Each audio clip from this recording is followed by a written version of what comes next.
in Ohio, where polls show a tight race, while Baluta would cast a vote for the Green Party candidate Jill Stein in California, where Clinton is assured of winning the state's electoral votes. Tens of thousands of voters, the vast majority seeking to prevent a Trump presidency, signed up on vote-swapping exchanges in advance of Tuesday's Election Day. However, there is no way to verify the ballots are cast as agreed. The swaps take advantage of a unique feature of U.S. presidential elections. The winners decided not by the national popular vote, but by the Electoral College votes, where electors are awarded at the state level. The national contest thus often comes down to votes in a handful of states. 3 New Hampshire towns vote at midnight. Those early returns show Trump leading Hillary 32-25, with 4 votes for Gary Johnson and none for Jill Stein. This has been FPP Radio News, online at fppradio.com. This is the Onion Week in Review. Thousands of outraged meth addicts urged the federal government this week to address the nation's growing spider epidemic. During a marathon 72-hour meeting under the Roosevelt Bridge Monday, tweakers from across the nation drafted a 45,000-word proposal to kill all the acid-shooting spiders before they develop the powers of mind control or, God forbid, flight. We can't grow these spiders any longer. The government has to... There's a spider here! The addicts have agreed that the best temporary solution would be for the government to issue them large quantities of methamphetamine and steel wool. A local daddy was put in his bye-bye box Tuesday so that he could go on a long vacation with the birds and clouds in the sky. The daddy, who was once tall and strong and liked going to the hospital to play with their fun machines, was reportedly put in the bye-bye box after weeks of being sleepy all the time and never finishing his din-din. Family had come in from all over to watch daddy get dropped inside a cool underground fort full of dirt and sand, where he'll be tonight instead of being home to play Chutes and Ladders. This is the Onion News Network.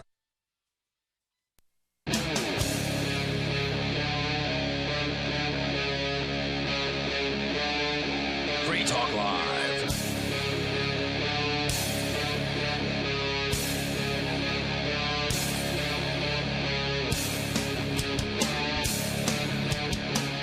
It's Free Talk Live. You can take control of the airwaves on this election night edition of the program.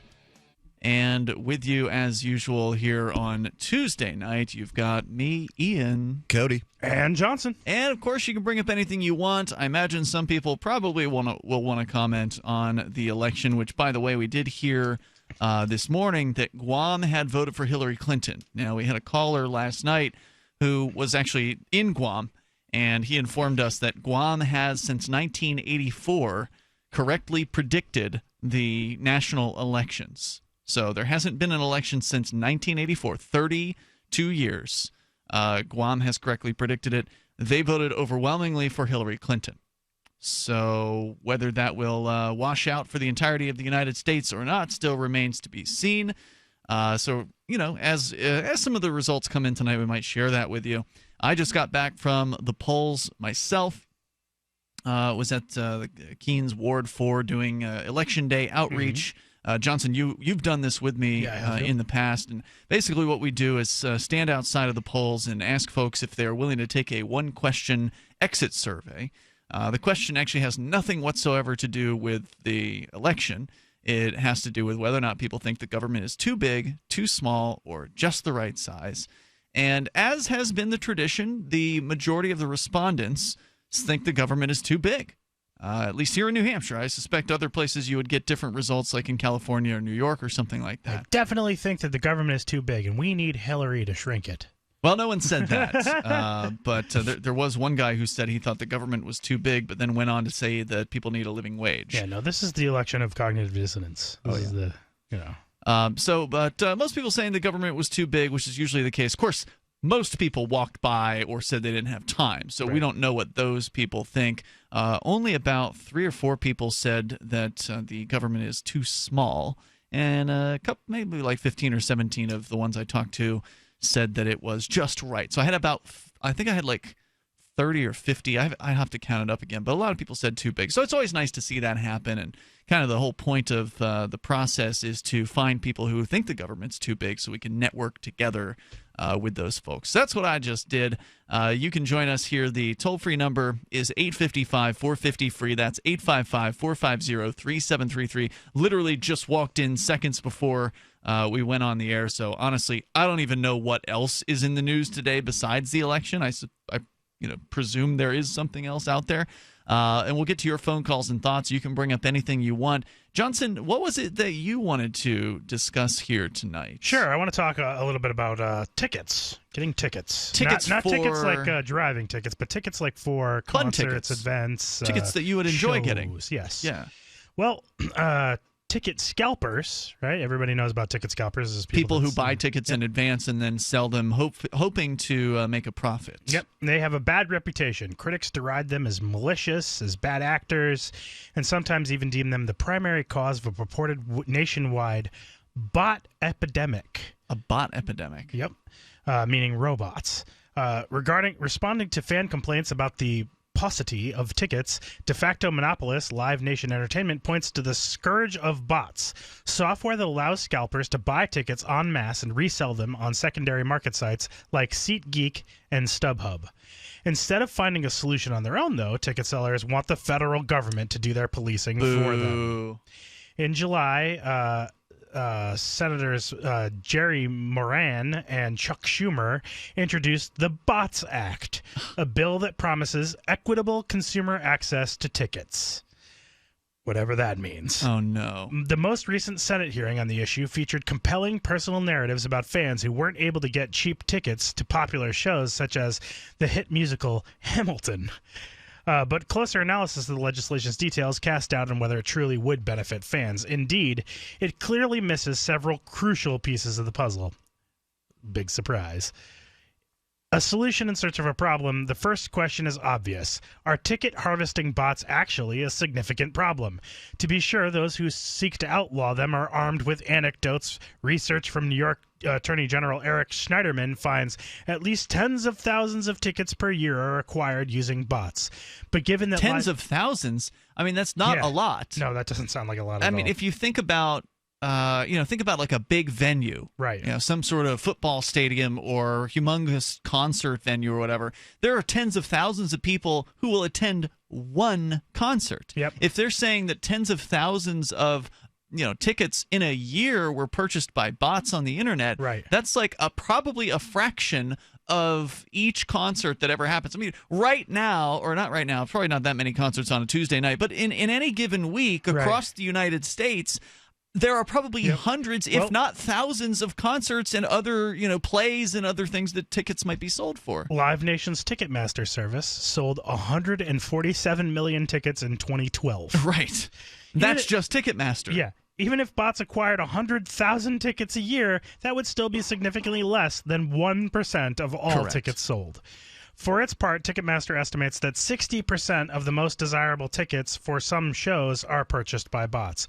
Well, that's certainly interesting because 60% of 147 million is certainly not 100,000. No, they said 60% of the most desirable shows. Right. Isn't that what they said? Oh, yeah, okay, you've got a fair point, yep. So that the idea being that if the scalper who's running these bots thinks that a particular concert will be a sellout, then they're more likely to buy more of it. Right. Whereas if they are just buying to buy and to resell and they're not really sure, then they'll probably buy like 1% or 0.5% or something like that. Yep. Because if the buyer buys too much, then they overextend themselves, then they're going to lose money. Yep. So that's why they don't just go. That's why the bot doesn't just go and buy 100% of the tickets because they have no idea in a lot of cases. How many people are going to show up? Well, leaving aside the profusion of qualifiers needed to make even that claim, it probably shouldn't be surprising that high demand and underpriced tickets are the most likely to be resold. But this ignores that venues contribute to the problem by not making tickets available to the general public in the first place. For example, analysis of a 2013 Justin Bieber concert in Nashville, Tennessee, revealed that 92% of tickets were pre-sold for credit card promotions to fan clubs, to VIP programs, or to the artist. Even if bots bought 60% of the Bieber tickets released to the general public, it would represent only 4% of the show's seats. Unbelievable. The Bots Act would punish digital ticket scalping as an unfair and deceptive practice, but the way tickets are currently sold is neither fair nor transparent. Schneiderman's report acknowledged that ticket sellers are complicit in limiting the general public's access to tickets. The investigation found a majority, 56% on average, of tickets are pre-sold or put on hold for the most popular concerts. Given that managers and artists often resell these tickets to the highest bidders, It's clear why industry insiders support a crackdown on bots. They compete directly in the resale market. The culture long ago evolved to regard scalpers with moral repugnance, similar to the... There's using a lot of good words in this article. Similar to the opprobrium reserved for price gougers, speculators, and arbitrageurs. Indeed, Nobel laureate economist Alvin Roth has identified ticket scalping as a market in which repugnance discourages what would be otherwise efficient market activity. But norms can change. Usury, that is, charging interest on loans, also was once deemed morally repugnant, but modern financial markets could scarcely exist without it. I just don't get it. I don't understand why people find ticket scalpers to be repugnant. Yeah. I mean, these are people who are performing a legitimate service of purchasing tickets and then selling them to people who are usually last-minute buyers, people who are ultimately procrastinators. Yep. People who could have gotten a good deal if they bought at the pre-sale or if they bought right I don't at the know. release. A lot of events nowadays, you go to buy a ticket and the event is sold out within 60 seconds. I mean, that happens very frequently. How often? Very frequently. I don't have a statistic in front of me, but I can tell you that it happens. Has it happened to you? Let me tell you. Has it happened to you? I've seen it happen. It hasn't really happened to me. Like there hasn't been an event that I've necessarily wanted to go to. So in that case, there have been events I knew I would want to go to. Then in that case, the scalper's performing a useful service. They're being there at the time at which the tickets are released when you didn't, and they got the ticket, so they get to sell it to you at the whatever price you want. You could easily say that if they weren't there, the event wouldn't have sold out in that fashion. Not if they're buying 1% of the damn tickets. Well, yeah, okay, fair enough. The toll-free numbers here are 855-450 free, but even if they bought 50%, they're still willing to sell you the tickets. If the Justin Bieber concert, hold only that 4% thought. It's are Free available. Talk Live. The following is an incredible, life-changing free offer for anyone with hearing problems who wants to start hearing everything more clearly again. We're now offering free in-home trials of a revolutionary hearing breakthrough called Listen Clear to anyone who calls this special toll-free number now. 1-800-719-2949. Call in the next 10 minutes and you'll also qualify for free shipping and free batteries for life. Listen Clear is precisely designed by top audio engineers. It adjusts to let you find the perfect way to hear everything, wherever you are and whatever you're doing. And Listen Clear is so invisible, people may not even know you're wearing it. And it's so lightweight, you may even forget you're wearing it too. Don't miss this special life-changing opportunity to hear everything more clearly again for free with a 100% free in-home trial, free shipping, and even free batteries for life. For free information, call now. 1-800-719-2949. That's 1-800-719-2949. 1-800-719-2949. Winter has just begun, and are you already tired of being cold? How would you like to never be cold again? This is Dale with Fortress Clothing, and I'm here to tell you, you will never be cold again with Fortress. If you're tired of freezing your butt off, elk hunting, sitting in a tree stand deer hunting, winter camping, fishing, ice fishing, no longer fear the cold. If you snowmobile, ski, snowboard, get Fortress. Sledding with the kids, shoveling the walks, shopping, or if you or your spouse get cold feet at home, get Fortress. If you're stuck outside working in the cold or find yourself in an emergency situation, get our winter bug-out bag and you will never be cold again. Fortress is the answer, so quit complaining and go to fortressclothing.com. It's a mid-layer garment that goes with anything you want to wear. Enter coupon code RADIO and get 20% off any item. Go now while we still have inventory. fortressclothing.com. You know how annoying it is when someone keeps stopping mid-sentence as though he or she were asking you a series of questions? Avoid doing that. It sounds unnervingly tentative, and it imposes upon the listener to help you complete the thought. And if you're a job seeker, this alone could be a deal killer. An effective communicator sounds more confident. Complete the thought. Avoid making the listener impatient. With money and attention so scarce now, effective communication skills have never been more important. Cutting through the clutter rather than blending into the blah, blah, blah will help you connect better no matter what the conversation.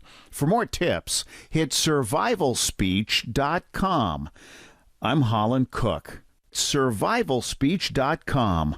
LRN.FM is proud to announce our official listening apps for Android and iOS devices.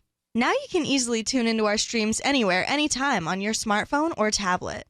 Just visit apps.lrn.fm or search for LRN.FM in the Android or Apple app stores. Please download, rate us 5 stars, then share the link on your social media, and let your friends and family know how you're listening to LRN.FM. Download it now, free at apps.lrn.fm. Are you tired of governments murdering people around the world? Stop using their money. There is an alternative. Bitcoin is a stateless, free market, non-political currency. Bitcoin cannot be inflated or controlled by any government. By using their money, you are helping the state. You have an incredible alternative available now. Learn it, use it, spread it. Get started with Bitcoin at Bitcoin.com. That's Bitcoin.com. While our satellite channel is free to listen to, it's not free for us. You can help us cover our satellite costs with the chip-in on the right side of the page at LRN.FM.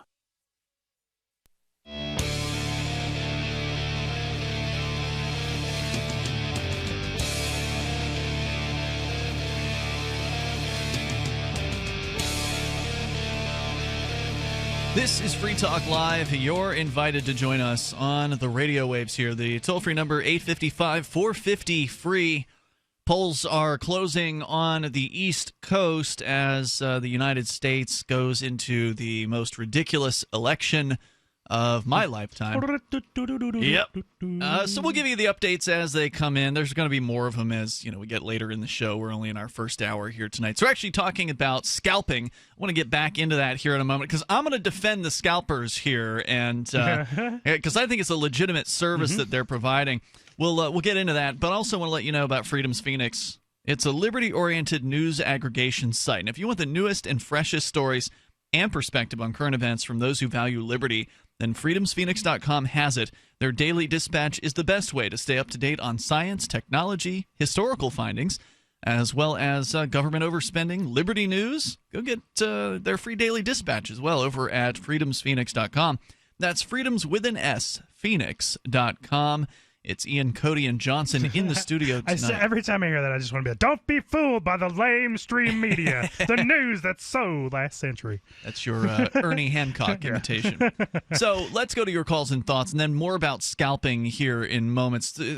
I guess robot scalpers, more specifically, is what we're talking about here.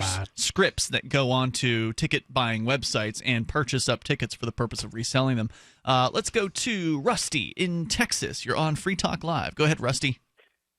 Yeah, howdy, y'all. I just wanted to say that hopefully this is the last presidential election that either one of us is going to be spending in the U.S. Hopefully we each gain our independence, New Hampshire and Texas. Well, I appreciate your optimism, but I'm a realist, and I know that these things, political change takes a long time, unless there's some sort of huge renaissance for secession within the next few years. It's very unlikely that this will be our last election. But I appreciate the optimism. I hope you're right. And I hope that, whoever it is that wins this election tonight really encourages people to start talking about and thinking about secession, because there's going to be a lot of mad, angry people who are going to want to see some sort of solution sooner than 4 years.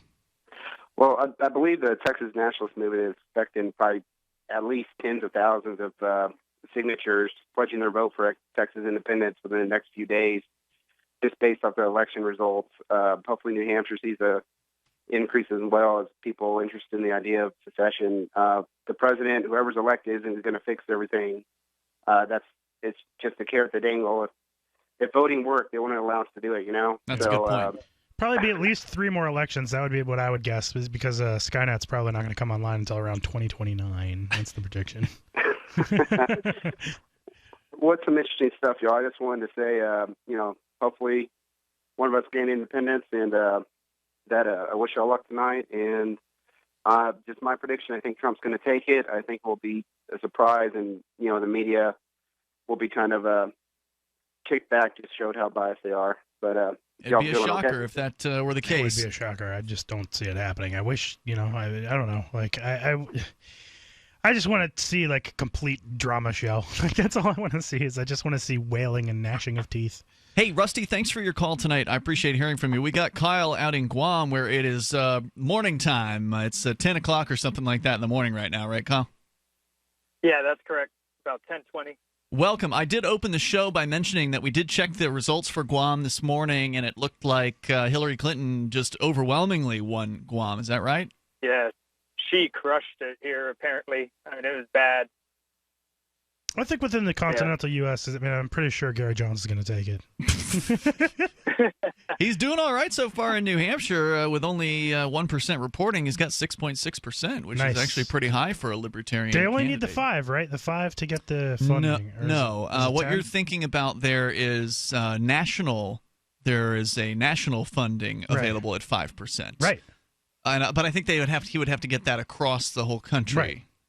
Which he may or may not. Well, I'm just saying if if New Hampshire reflects it all, I don't expect rest it of the will. country, If Gary Johnson does better than 2%, I'll be blown away. Right. I really will. Kyle, so what did you want to share with us tonight? Go ahead. Well, I'd like to really, first of all, thank you guys, Free Talk Live, for helping me out. About 2 years ago is when I kind of got my eyes open to libertarianism. Sadly, it was already after the election. So I really didn't have a chance to really kind of put that philosophy into action. But this was the first election that I really felt good, afterwards. As much as, really, I don't think the result is going to be that great. I really felt good about how I made my choices, about how I, really, I could walk away with a smile knowing that I didn't cause any of the problems. Yeah, I agree with you there. I mean, when you're a liberty-minded person and you actually have somebody to vote for that doesn't make you feel icky, it's a better feeling to be able to walk away and hold your head at least somewhat high, and that you did not vote for an evil person this time around, and that is it's a better feeling. It's a good feeling, and that can be true for other people. I saw a guy who was voting for the Green Party today, and those people can feel good too because they're voting for somebody they agree with. They don't have to feel reserves. They don't have to feel frustrated about that choice. And it is a good feeling. I mean, I still don't like the fact that we even have the voting system or the government, but that's where we are. I think regardless of what happens tonight, that after the election, I'm sure that Trump and Hillary and Bernie will all be at a big party together with Bill, and they'll just be all sitting around, toasting with George W. will probably be there. And I heard W Obama was going to vote for Hillary. Yeah, they'll all be there together, shaking hands, super happy. Yeah, I'd like to say that the biggest change, really, for me, since becoming a libertarian or voluntarist or whatever you want to call it, has been my kind of change from being a fear-based kind of choice-making or decision-making. Before you're always worried about the terrorists, and then on the other side, you're worried about big companies taking over. And now it's like I'm not really scared of those things. I feel like I kind of see the lies now. So, I mean, it really helps me out. And I feel like, now I'm not following just the flow of whatever I normally was a part of. So I'd like to say thank you guys for that. And also, for all of you that are listening, that are fans of the show, do what I did and start amping because, you really feel like you're a part of something now. Thanks, dude. I really appreciate the call, and thanks for following up from Guam. Thanks for the call tonight. He's talking about the AMP program, which you can join over at amp.freetalklive.com. It's ampamp.freetalklive.com. It's interesting how the media is already calling certain states. I mean, right. Projected to win Indiana, Kentucky, as Trump, and Clinton is projected to, takes Vermont already. Yeah, I mean, I don't understand. I get that, they're optimistic here saying that at 1% reporting right.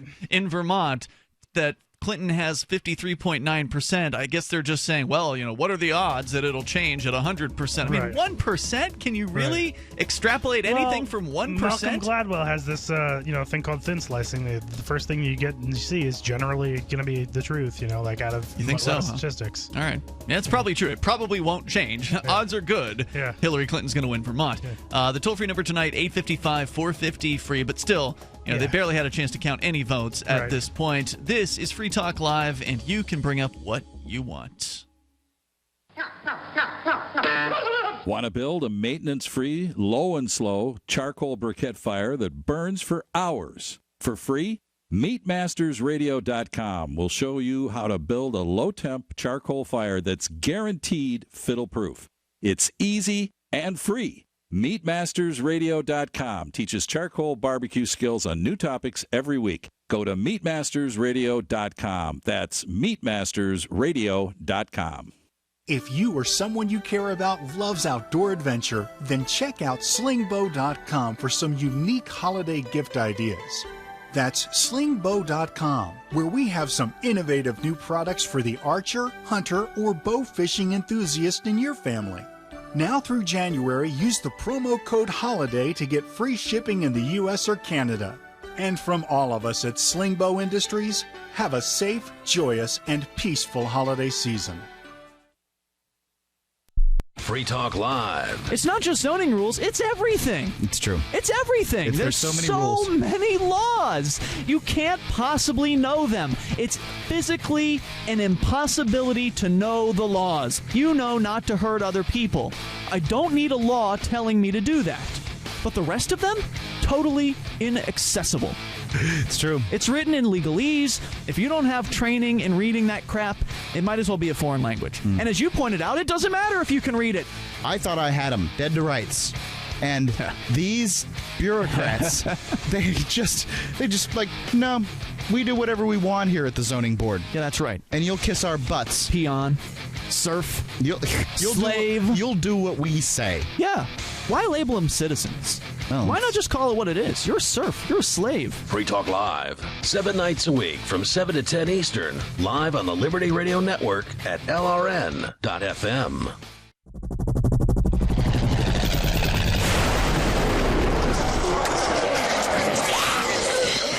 In Survivor Max 2, School Bites, Max must scavenge through a wasteland swarming with the undead. Desperate to find the medicine he needs, he discovers a community of survivors at his former school. Has he finally found the safe haven he's been looking for, or will he discover that school bites? Look for Survivor Max on Facebook, read reviews on Amazon, and read Chapter 1 at SurvivorMax.com. You may already know about the Free Talk Live audio-on-demand phone line at 641-793-9660. Did you know that not only can you listen to Free Talk Live via your phone, you can also leave a message and have it delivered to Free Talk Live's hosts? To leave us your thoughts, just dial 641-793-9660. That's 641-793-9660. Press 2 for Free Talk Live, and then hit 0 to leave your message. I've been told no in many different ways. I give you an order and you're going to obey it. George, you can go this way. You can do that and you have to leave here. You cannot bring signs into the rally. Walk with me. Well, I'm comfortable here, actually. Whoa, Hey. Who do you think you are? Excuse me. There is no video and audio allowed in this office. No, I have work today. You ain't going to make it. Wait a minute. Holy crap. Hey! Oh my God! Unbelievable! Why are you running from me? Because you scared me. What am I being detained for? You're being served. What is this? You're being served. What is this? Bureaucrats have a funny way of telling people no. That's the sound of the men working on the chain. Derek J's Victimless Crime Spree. Watch it for free and order the Director's Cut DVD at victimlesscrimespree.com. Help get LRN.FM into more ears. Visit promote.lrn.fm for a free bumper sticker, flyers, banners, graphics, and more. Promote.lrn.fm.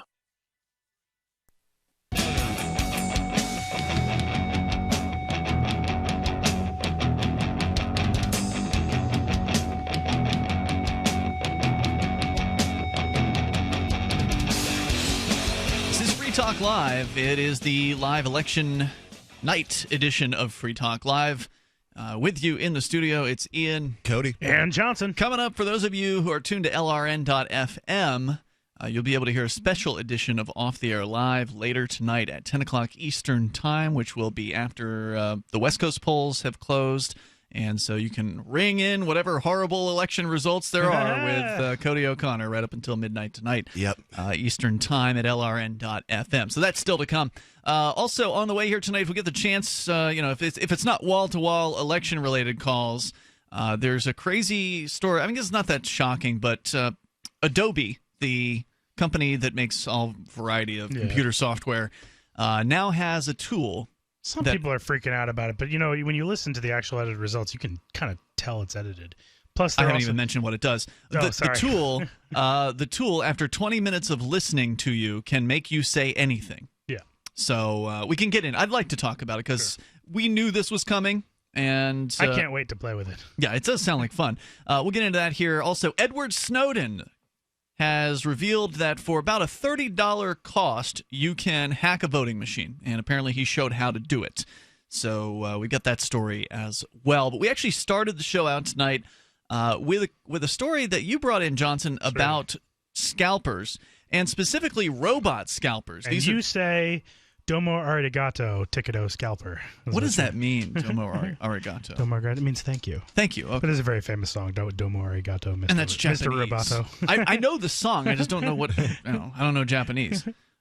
So scalpers, yeah, I want to defend them. I know you've got a little more to the story here, but it's so far, for those of you just tuning in, it's been about robots that go on ticket sites when the tickets are released to whatever concert or sporting event or whatever we're talking about. They will buy a certain number of those tickets and then turn around and sell them a little bit later on for hopefully a profit. And some people look askance at this. They look negatively at ticket scalping. And ultimately, I think it's because somebody gave it a really bad-sounding name. Scalping. Right. It evokes the idea of scalping in Indian, like Indian scalping somebody's head off or whatever, or their scalp off. Oh, you got a good point. There should be we need some of those social justice warriors to get out there and start protesting this term. Well, what if they had? Obviously, it was the ticket scalpers. I'm handing you guys a cause. I mean, jump on it. Obviously, the scalpers themselves didn't come up with the name. Somebody else did. Right. But what if they had called themselves ticket concierge? Right. Or I'm your ticket concierge. I will go and get the ticket for you, and then bring it to you and sell it to you at a slight markup. Sure, I'm pretty sure they probably do call themselves that. Well, I don't know. I don't know how they would define themselves, but ultimately, that's what they do. Right. They're just providing you with the intermediary service of being there at the time when the tickets are released. If you're busy or you don't even know that the concert's happening, and then you find out later on, and you're like, oh, I really wanted to go see Justin Bieber, and whoops, it's sold out. Well, there's this guy over here who's willing to sell me the ticket for $20 more or twice as much. I don't know what the typical markup is. Well, we'll get into that. Yeah, let's get into it, because I don't think there's a problem with that. Writing in the New York Times, Harvard University economist Gregory Mankiw, which sounds eerily close to man-cow for me, Gregory Mankiw notes of his recent experience spending $2,500 for tickets to Hamilton.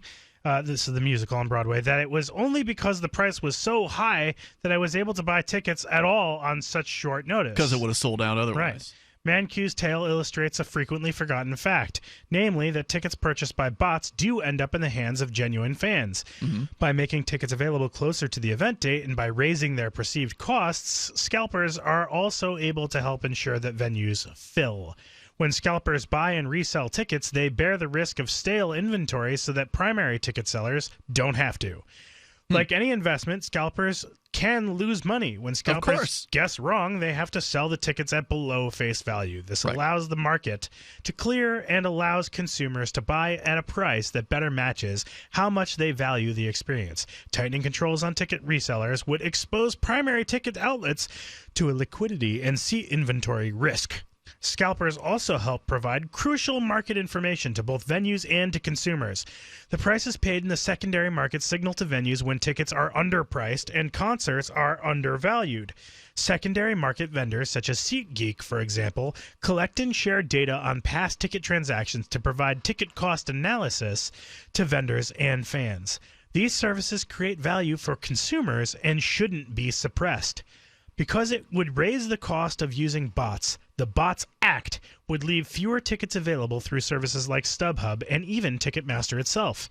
It wouldn't kill the secondary market, but scalpers likely would raise prices to account for the higher risk that any given ticket would go unsold. It will also change the distribution of tickets to favor those willing to stand in line the longest, those who have the fastest internet connections, or even just those who happen to have good timing or good luck. It's hard to see how any of this benefits fans. Another expected effect of legislation like this would be to reduce innovation in ticket sales. Fueled by the demand for tickets, investors continue to fund new entrepreneurs in the event space. For example, the app Pogo Seat allows existing ticket holders to browse and purchase potential seat upgrades from their smartphones while they are in the venue. What? Yeah. Sites like SeatGeek provide information on the going prices of tickets, helping consumers gauge whether they are getting a good or a bad deal. Yeah, I got to say, I mean, I'm not a concert goer of any regular sort, but I was on there was this I guess some company Mark was talking to about possible advertising, and I went and vetted the company. Sometimes he comes up with some questionable companies, so I always like to look at them before they move on the air. Right. And I was really impressed with the different seating kind of purchasing systems that they have. They're really smart and easy to use, and you get to pick the seats that you want. Right. And, it's a really easy to kind of interact with, whether it's Ticketmaster or one of the other competitors, StubHub. All of these different places have a map of each venue that they're selling tickets for, and they're all interactive. And now what you're talking about takes it to the next level with an app that would allow you to actually change seats with somebody who's actually there. Right. It's amazing. How does that work? Is it somebody who's just I got this front row seat, but it's not that great. I'd rather go sit in the nosebleeds if somebody's willing to pay me for it. I don't know. Or maybe there's just available seats and you can purchase an upgrade from the venue itself or something. I don't know. Okay, maybe how that works. Although I could see that, if you've got a really nice seat, but somebody's willing to pay you $3,000 for it, and you only paid $1,000, you're like, I'll take $2,000 to go up to the nosebleeds. Yeah, exactly. That's possible too. Okay. Man, one thing's clear, though. Punishing digital ticket resellers would probably scare away capital investments in apps that better match consumers with tickets, leading to worse outcomes for everyone. So, the case against federal regulation. There are some subtle differences in the two versions of the Bots Act currently wending their way through Congress. The House version, H.R. 5104, sponsored by Representatives Marsha Blackburn and Paul Tonko, would make the purchase and use of bots to acquire tickets a federal crime. Wow. The Senate bill is vaguer, prohibiting the circumvention of control measures used by internet ticket sellers to ensure equitable consumer access to tickets. The Senate version... How do you enforce that? I don't even know. I mean, look, when you go into these sites, they usually have CAPTCHA, which is a system, for those that don't know, it's where you type in the letters and numbers to prove that you're a human being. I mean, I guess there's a chance that there's some bots that can do CAPTCHAs pretty effectively. But, how do you know? I guess it would be based on, this IP address is buying more than X amount of tickets per minute or something like that, to where they could say, this could be a bot. But how do you prove that, right? Because if you are a policing agency and Ticketmaster comes to you and says, this IP address purchased 20 tickets within a 2-minute time frame, and so we believe it's a bot. Right. Is that going to be enough to convict somebody? Well, I have 20 computers, and I had 20 people all by them at once. How do you prove what actually occurred there? Yeah. Because you have to prove your case in court, presuming the person doesn't just take a plea deal, and that's that. Well, the Senate version could also affect a broader range of user activities, for example, allowing primary ticket outlets to bar season ticket holders from reselling their seats. There's more on this. Where's this from, by the way? I don't know if you mentioned this that. is from Tech Dirt. Okay. Yeah, so they tend to seem they're very libertarian. Yeah, they are very libertarian. The toll-free number is 855-450-FREE. You can share your thoughts on scalpers. It's Free Talk Live. Also, Skype in. Skype username LRN.FM.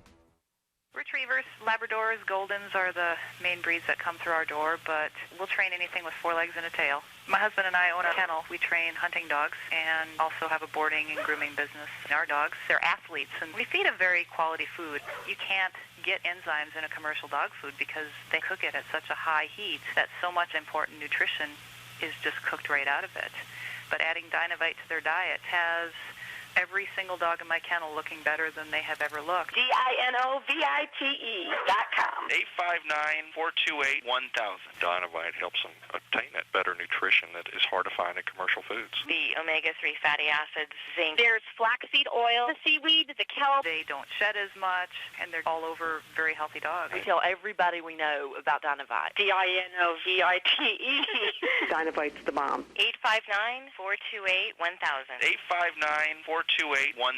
DINOVITE.com.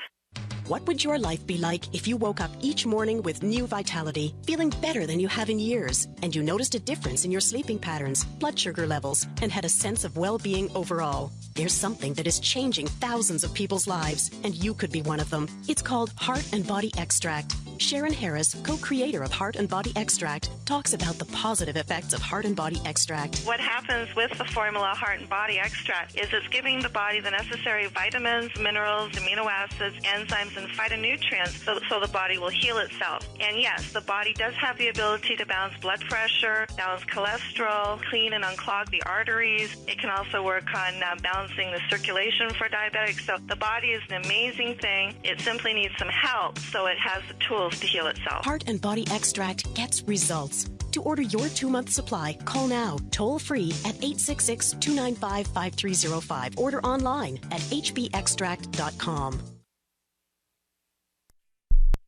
FoodForLiberty.com sells high-quality, storable foods from Numana. And right now, take advantage of our summer special. Purchase 2 family packs and we'll send you a Pro Pure Water Pitcher, a $70 value, free. This premium pitcher is ideal for use with just about any water source and removes more contaminants than other brands. And it comes with a filter that lasts up to 2 full years. Whether you need to be prepared in the event of an emergency, you're an outdoor sports enthusiast, Numana is known for high-quality, great-tasting, GMO-free, super nutritious food with no chemical preservatives. And with a 25-year shelf life, you can't beat the feeling of being food secure when you need it most. Go to foodforliberty.com right now for great-tasting, high-quality, storable foods from Numana. Buy 2 family packs and get the Pro Pure Water Pitcher free. It makes good sense to be prepared. Get it at foodforliberty.com.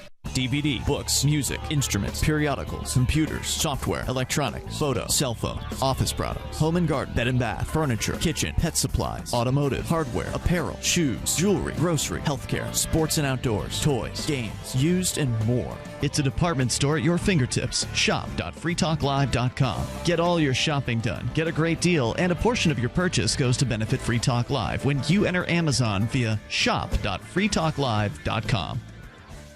I love My Magic Mud. I drink a lot of coffee. I had stains on my teeth. Then I found My Magic Mud, and I was told it would remove stains. So I paid attention when I brushed the first time. My Magic Mud is black tooth powder, and the difference it made in my teeth in one application was noticeable. With 4, my teeth were as white as you normal folks out there. Please go to mymagicmud.com and buy a jar. There's 150 applications for $25. You can use Bitcoin, mymagicmud.com. This is the Liberty Radio Network, broadcasting the latest liberty-oriented audio content 24 hours a day at LRN.FM.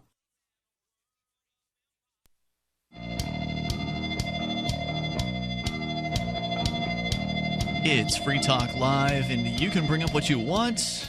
Our toll-free number is 855-450-FREE. That's 855-450-3733, as it is, of course, the election night in the United States, Guam, with a Hillary Clinton win, which some say will mean that that's who will win the United States, since Guam has predicted it correctly since 1984, according to the gentleman who called in last night about Guam.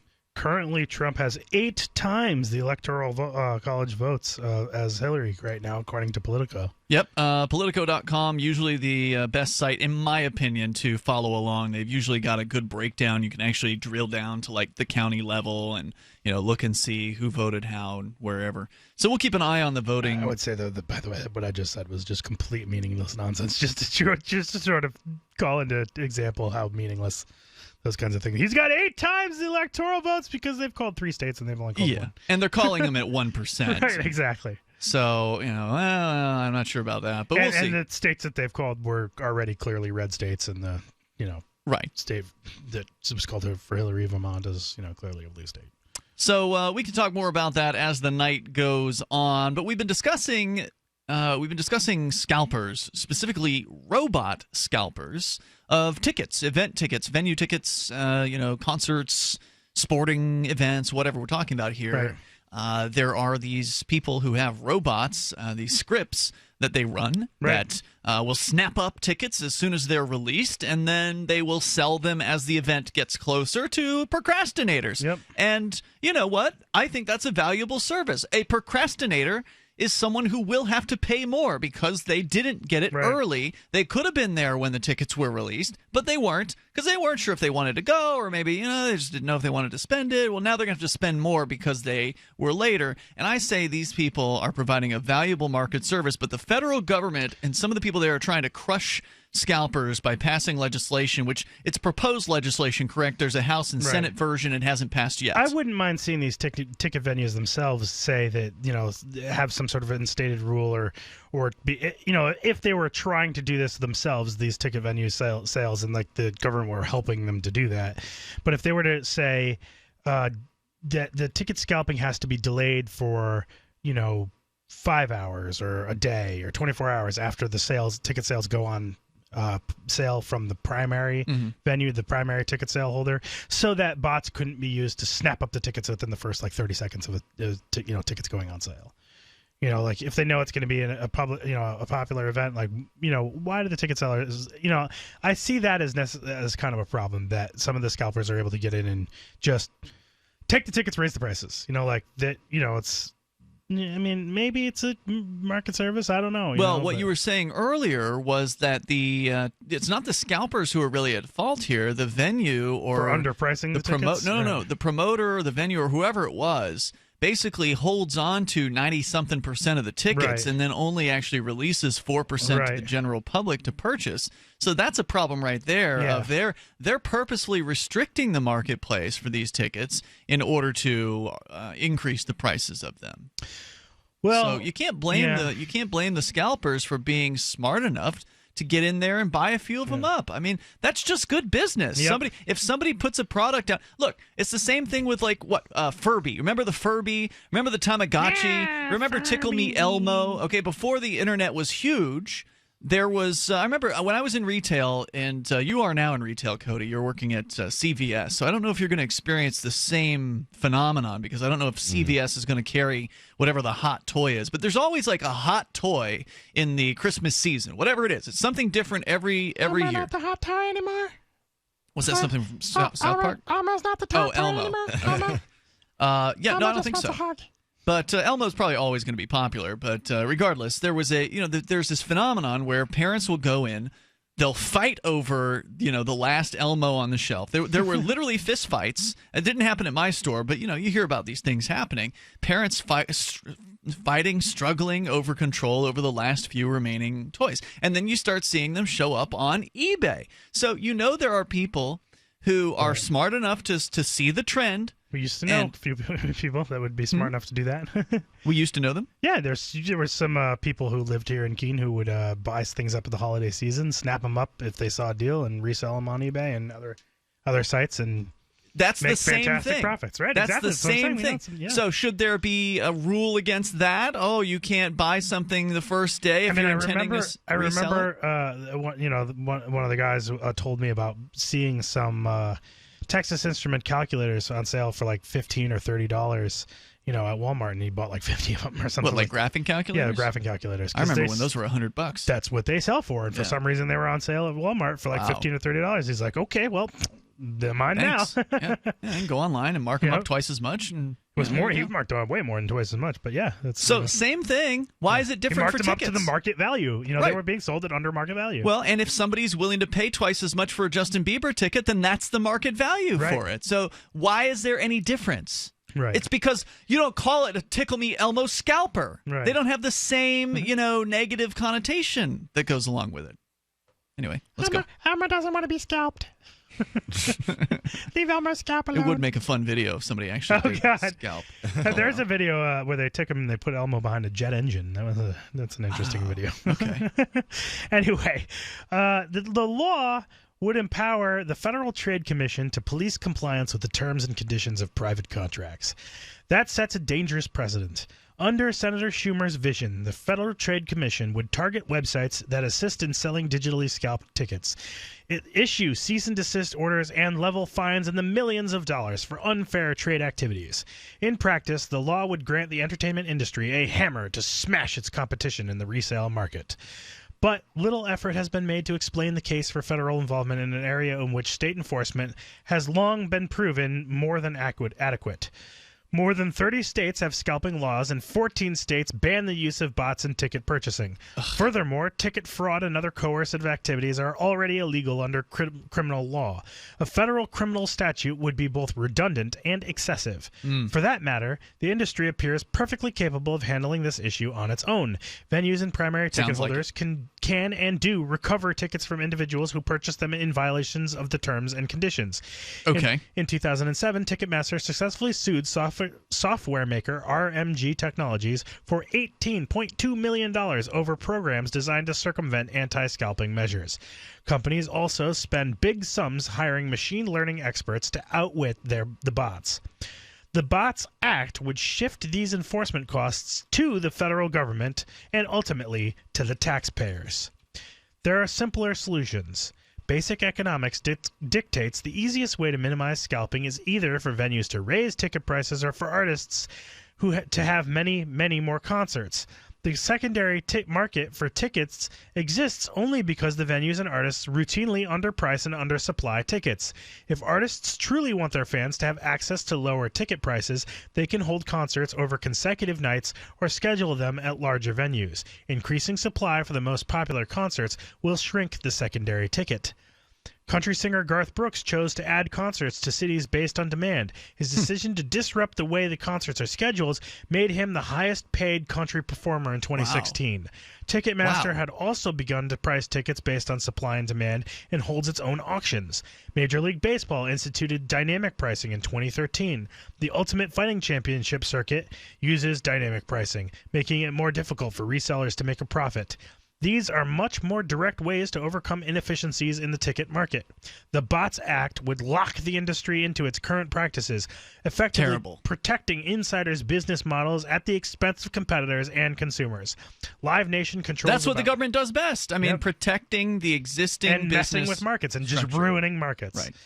Live Nation controls 85% of the primary ticket value, or ticket market, sorry. That's Ticketmaster. Yeah, Ticketmaster, right. Without competitive pressure from other ticket sellers, secondary ticket markets, or customers, the firm has little incentive to improve how tickets are supplied. And let me guess, Live Nation supports the legislation. Oh, I don't know. I'm just guessing. Yeah, that's probably very If they've got safe 85% of the marketplace, then of course they want to lock in the current structure of how business is done. Yep.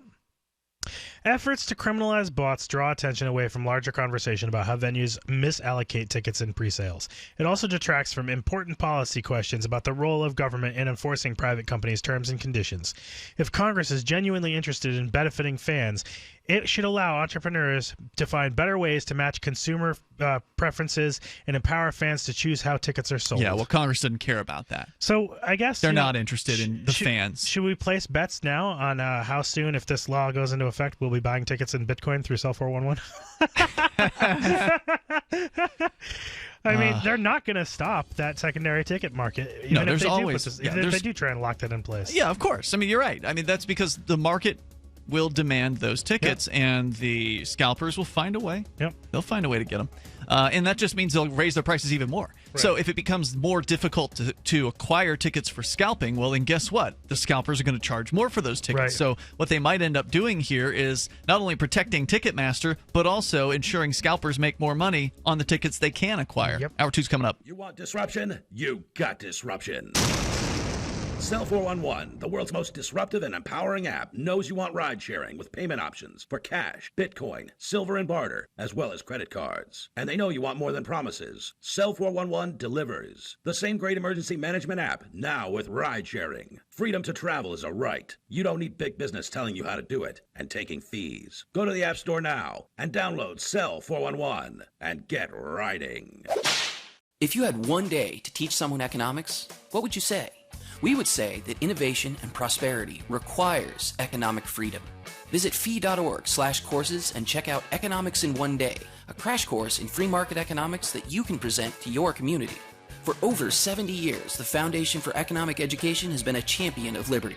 Start today at no charge by visiting fee.org/courses and learn why economic freedom matters.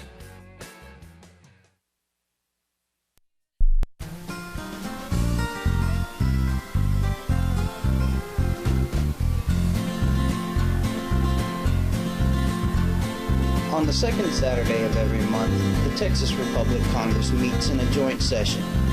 To learn how you can attend or become a member of Congress, visit thetexasrepublic.com. And together, we can liberate Texas. The three most important things you can do for Free Talk Live are: 1. Share one episode a week on Facebook or in some other social networking site. 2. Buy the things you buy online through shop.freetalklive.com. 3. Give $5 a month to the AMP program. It's my firm belief that Free Talk Live's AMP program is the best use of your charitable dollar among liberty-oriented organizations. Support all the organizations you love, but make sure you give $5 a month to AMP at amp.freetalklive.com. You're listening to the live edition of Free Talk Live. Hour number 2 is next after the news here on the Liberty Radio Network at LRN.FM. From Keene in the Shire, the Liberty Media capital of the world, this is Darrell W. Perry, host of FPP Radio News for Tuesday, November 8th, 2016. Silver is trading at $18.20 per ounce. Gold is valued at $1,281 per ounce. Bitcoin is trading at 1.5 cents, and the average price of Bitcoin is $712. Antiwar.com reports Saudi officials have for a while indicated they have some beef with the Egyptian junta over their failure to come through with promised economic reforms. This appears to be worse than anyone thought, however, with Egypt's oil ministry announcing they received a message from the Saudi government that all oil shipments will be halted indefinitely. The Saudis have heavily backed Egypt since the 2013 military coup and have been seen as close allies, with Egypt joining the Saudi war on Yemen and announcing the transfer of a pair of islands to Saudi sovereignty, though the island transfer has since been shot down by Egyptian courts. Back in April, the two nations signed a huge deal where the Saudis would send 700,000 tons of refined oil to Egypt per month for the next 5 years. Egypt insists the deal is still in place, but Saudi Arabia has stopped sending the goods. The oil ministry says that the Saudis gave no reason for the halt. The announcement comes amid all the existing strains and also a report, apparently false, that Egypt's oil ministry would be traveling to Tehran this week. Saudi Arabia is always furious when anyone has any contact with Iran, and those media reports, since denied, could have played a role in the announcement. For nearly 40 years, Roberts & Roberts Brokerage has been a trusted source for buying and selling precious metals like gold and silver. They also take Bitcoin for precious metal purchases and have permanently removed the minimum purchase amount for all orders paid in the digital currency. Call Roberts & Roberts today for knowledgeable advice on buying and selling precious metals and a forward-thinking approach to new technologies. 800-874-9760 or visit online at rrbi.co. UPI reports Janet Reno, a former Florida prosecutor who rose to become the top law enforcement officer and first female attorney general in the United States, died on Monday of complications from Parkinson's disease. Reno was 78 years old. She was diagnosed with Parkinson's in 1995 and lived her final days in South Florida, where she began her prosperous legal career more than 40 years ago. Reno was U.S. Attorney General for all but the first 7 weeks of former President Bill Clinton's 8-year presidency. She remains the second longest-serving attorney general in America American history after William Wirt. Reno had presided over nearly all of the Justice Department's most high-profile incidents of the 1990s. Less than a month into her tenure, Reno controversially ordered the FBI to raid the Waco, Texas compound of David Koresh, which led to the death of over 80 people. 2 years later, Timothy McVeigh bombed the Alfred P. Murrah Federal Building in Oklahoma City, killing 168 people. And in 2000, Reno ordered 6-year-old Cuban refugee Elian Gonzalez removed from his relatives in Miami and returned to Cuba, an action that angered Florida's Cuban-American community. You can support FPP Radio by shopping online. Whether you're looking for precious metals, bitcoins, or books, you'll find that and more at shop.fppradio.com. Every purchase you make from one of my affiliates, like Namecheap and Amazon, at shop.fppradio.com helps fund FPP Radio. Or you can shop directly from FPP with Bitcoin in the Bitcoin store. That's shop.fppradio.com. Reuters reports Sophie Warner wanted to cast her vote for Green Party U.S. presidential candidate Jill Stein, but she worried that her ballot, cast in a swing state of Ohio, might help Republican Donald Trump capture the White House. Through the website Trump Traders, the 20-year-old biology student at Cleveland State University got in touch with Mark Beluda, a Republican corporate lawyer in California who opposes Trump's candidacy and planned to vote for Democrat Hillary Clinton. The two strange bedfellows made a deal worthy of congressional horse trading. Warner would vote for Clinton in Ohio, where polls show a tight race, while Beluda would cast a vote for the Green Party candidate Jill Stein in California, where Clinton is assured of winning the state's electoral votes. Tens of thousands of voters, the vast majority seeking to prevent a Trump presidency, signed up on vote-swapping exchanges in advance of Tuesday's election day. However, there is no way to verify the ballots are cast as agreed. The swaps take advantage of a unique feature of U.S. presidential elections. The winners decided not by the national popular vote, but by the Electoral College votes, where electors are awarded at the state level. The national contest thus often comes down to votes in a handful of states. 3 New Hampshire towns vote at midnight. Those early returns show Trump leading Hillary 32-25, with 4 votes for Gary Johnson and none for Jill Stein. This has been FPP Radio News, online at fppradio.com. So, Shelby, let's start with you. You say that our bogs and marshes should actually be paved over. That's right. Absolutely, Brooke. These things are nothing but dead body dumping pits that make life easy for murderers. And it's disgusting to me that sickos like Mr. Popkin actually want to protect these things. All right, well, Mr. Popkin, how do you respond to this? Bogs and marshes are important ecosystems that should be protected. I mean, they're already being endangered. Whoa, excuse me.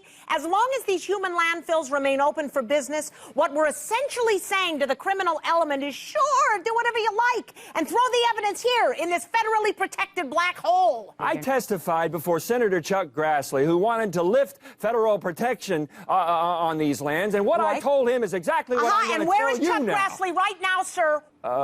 Could it be that he's sitting at the bottom of a bog somewhere? Why else would you be so hot on these wetlands if you aren't a murderer yourself? This is the Onion News Network.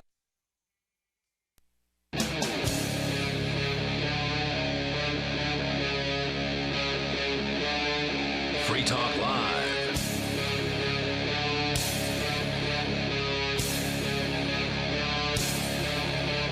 It is Free Talk Live, and you can bring up anything that you want. Take control of the airwaves at 855-450-FREE. That's 855-450-3733. As the East Coast of the United States, Eastern Time Zone, more election results are coming in. We're following the numbers over at Politico.com.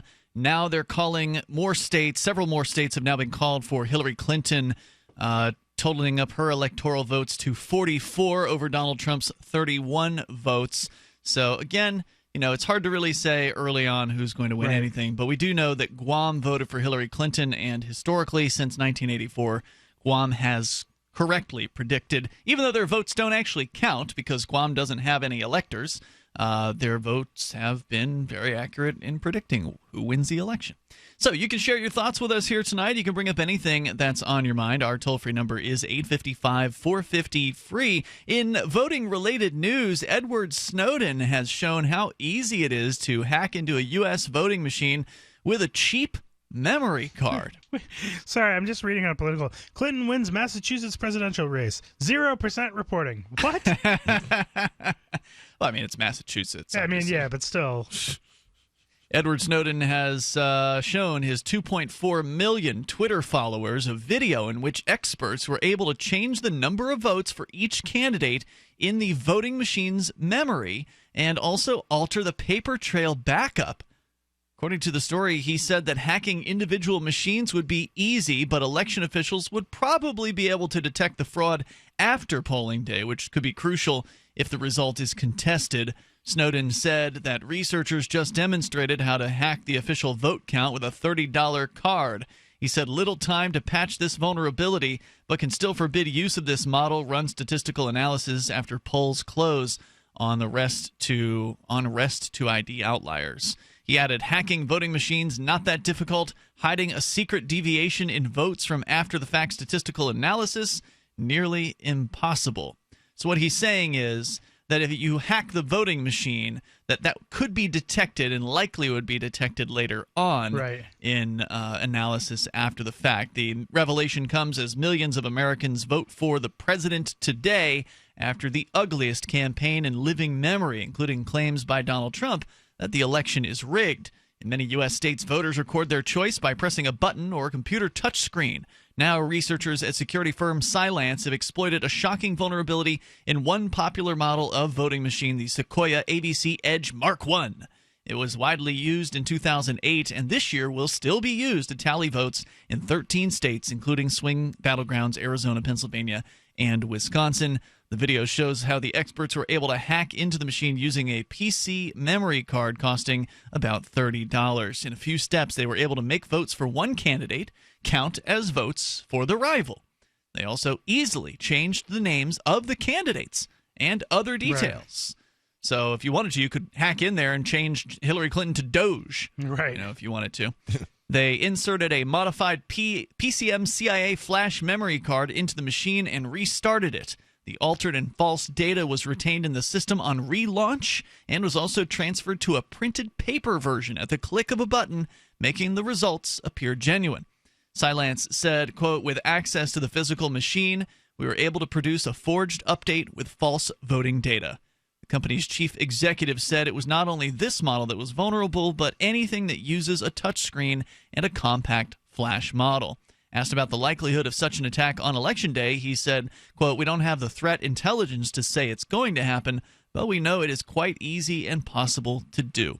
Another security firm, Symantec, has recently revealed similar vulnerabilities in the AccuVote machine, which is used in Alaska, Utah, and Georgia, and in precincts in more than 15 other states. They reprogrammed the same PCM CIA flash storage card, which is the kind used to set up the machines by election officials via a slot on the side. Security expert Brian Varner said he was able to reset the card to allow an individual to vote multiple times, and also managed to program the card itself to cast multiple votes. Right. He said anyone who knows how to program a chip card and purchase a simple $15 Raspberry Pi-like device could secretly reactivate their voter card while inside the privacy of the voting booth. So there you have it. Right. This isn't new news. It's not a surprise that people can hack these machines. We're here in New Hampshire where we're still filling in the little bubbles. We get the pen and we're filling in bubbles. So of course there's machines that count those votes. Right. So we don't have voting machines on which we individually vote. But then when you finish, there's this little sucking machine that you insert the ballot and it just sucks it in. And I don't know if that machine does the tallying or if the machine is just collecting the votes. But obviously, if somebody wanted to manipulate numbers, they could probably manipulate whichever machines are tallying up those hand-cast votes. Right. Well, I mean, couldn't you be screwed anyways? I mean... Well, you're going to be screwed anyways, whether it's Trump or Clinton. I mean, you could have human beings who want to miscount things as well. That's true. And that does happen. It doesn't have to be computers. There could be people who, I don't know, aren't honest. That absolutely happens, and that's why they've had, the political parties will send representatives to the different polling precincts to oversee, to physically watch people count the votes. Yeah. So that's a thing, and the reason they do that is because it's not uncommon for somebody to sneakily go in there and start counting, 2 for every 1 vote, for if they're a Hillary supporter, counting twice, or adding 1 in for every 5 or something like that. Those things have happened in the past. Yep. So if you want to share your thoughts, you can. Our toll-free number is 855-450-FREE. We go all the way to New Zealand, where Joseph is on the line. Hey, Joseph. Hello. Hey, what's on your mind tonight? I would like to talk about the vaccines cause autism. Okay. You're on the radio. But it's a very serious cause, and I think we should talk about it. Stuff like that. Okay, well, you're on the radio, so did you want to say something about it? Or did you just want to say that you believe vaccines cause autism? I do believe vaccines cause autism. Okay, thanks for the call. Terrible phone call. Yeah, when you call a radio show, you generally want to have... He believes that vaccines cause autism. Yeah, you generally want to have more to say than, one sentence. There, and maybe I inspired someone who does believe vaccines that cause autism. I know, I'm sure there's plenty of conspiracy theorists out there that want to call in about that, so...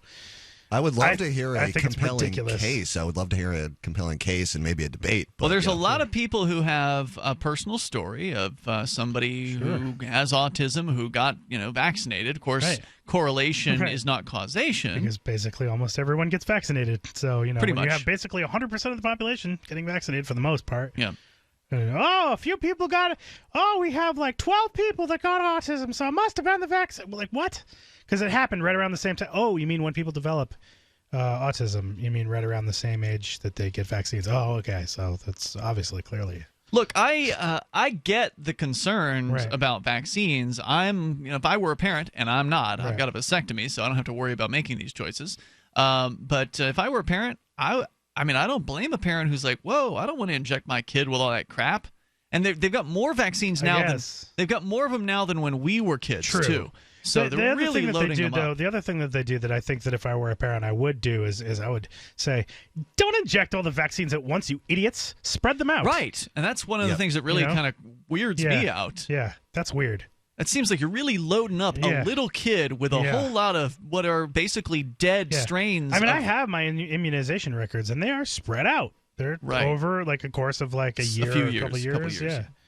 I mean, it's like, okay. And we were talking about most vaccines, they're not live strains. And I did have an allergic reaction to a vaccine. Really? Yeah. You Almost remember killed it? me. Don't remember it. But okay. I know that I have an allergy to one of the vaccines that I got. Right. Now imagine having to deal with 2 or 3 or 4 of them all at the same time. Right. And I think Mark had a similar experience when he was a kid as well, also having a very negative experience. So I can't blame any parent who says, yeah, I'm not going to do that with my kids. If my kids want to get the vaccines later when they're old enough, because you can still get a vaccine later in your life, can't you? Yeah, sure, absolutely. Right, so if you want to get one later and when you're able to make those choices for yourself, then okay, go right ahead. But or you can just get the disease itself. That also immunizes you. That is one way to do it. Well, that's how the vaccines work. They're dead strains of the disease, right? Yeah, that just cause your immune system. And a lot of people think immunity is like you're disease proof. No, that's not it. This is Free Talk Live. You can join us. Every once in a while, you get information that's worth changing your life for. This is one such time. You can save up to and beyond 25% on all purchases at Amazon. You probably heard of Bitcoin and just not thought much about it. You certainly know that you can get competitive pricing at Amazon, but now you can get a 25% discount on nearly everything you need to live. I've just given you a huge raise, and all you have to do is claim it. You go to saveitpurse.com and open an account. Do this right now. Don't wait. Then you fund the account with Bitcoin. You can buy them through expresscoin.com with a check or money order. There are other ways to get Bitcoin, but that's fast, safe, and easy. This information is worth you changing the way you do things.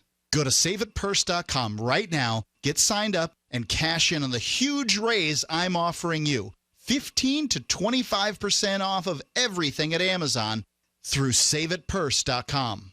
It's saveatpurse.com.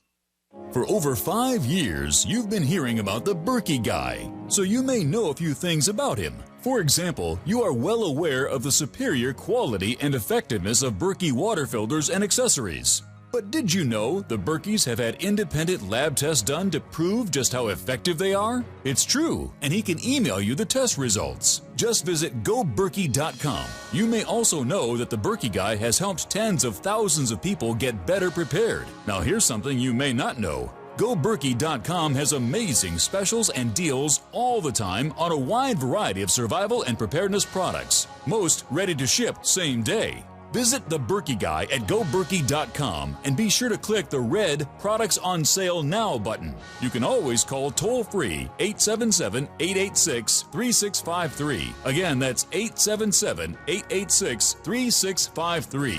GoBerkey.com, home of the Berkey Guy.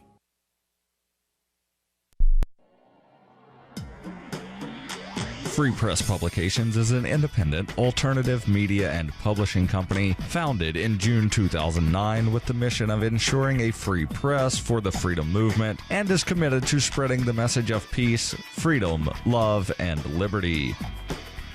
FPP also gives new authors an avenue for publishing freedom-oriented material. FPP brings you daily news and commentary on the website fpp.cc, as well as a daily 5-minute newscast, FPP Radio News, and weekly news, views, and commentary in the FPP Freedom Minute and Peace, Love, Liberty Radio at fppradio.com, and the monthly newspaper, FPP News, at news.fpp.cc. Find FPP online at fpp.cc. That's fpp.cc, as in Creative Commons.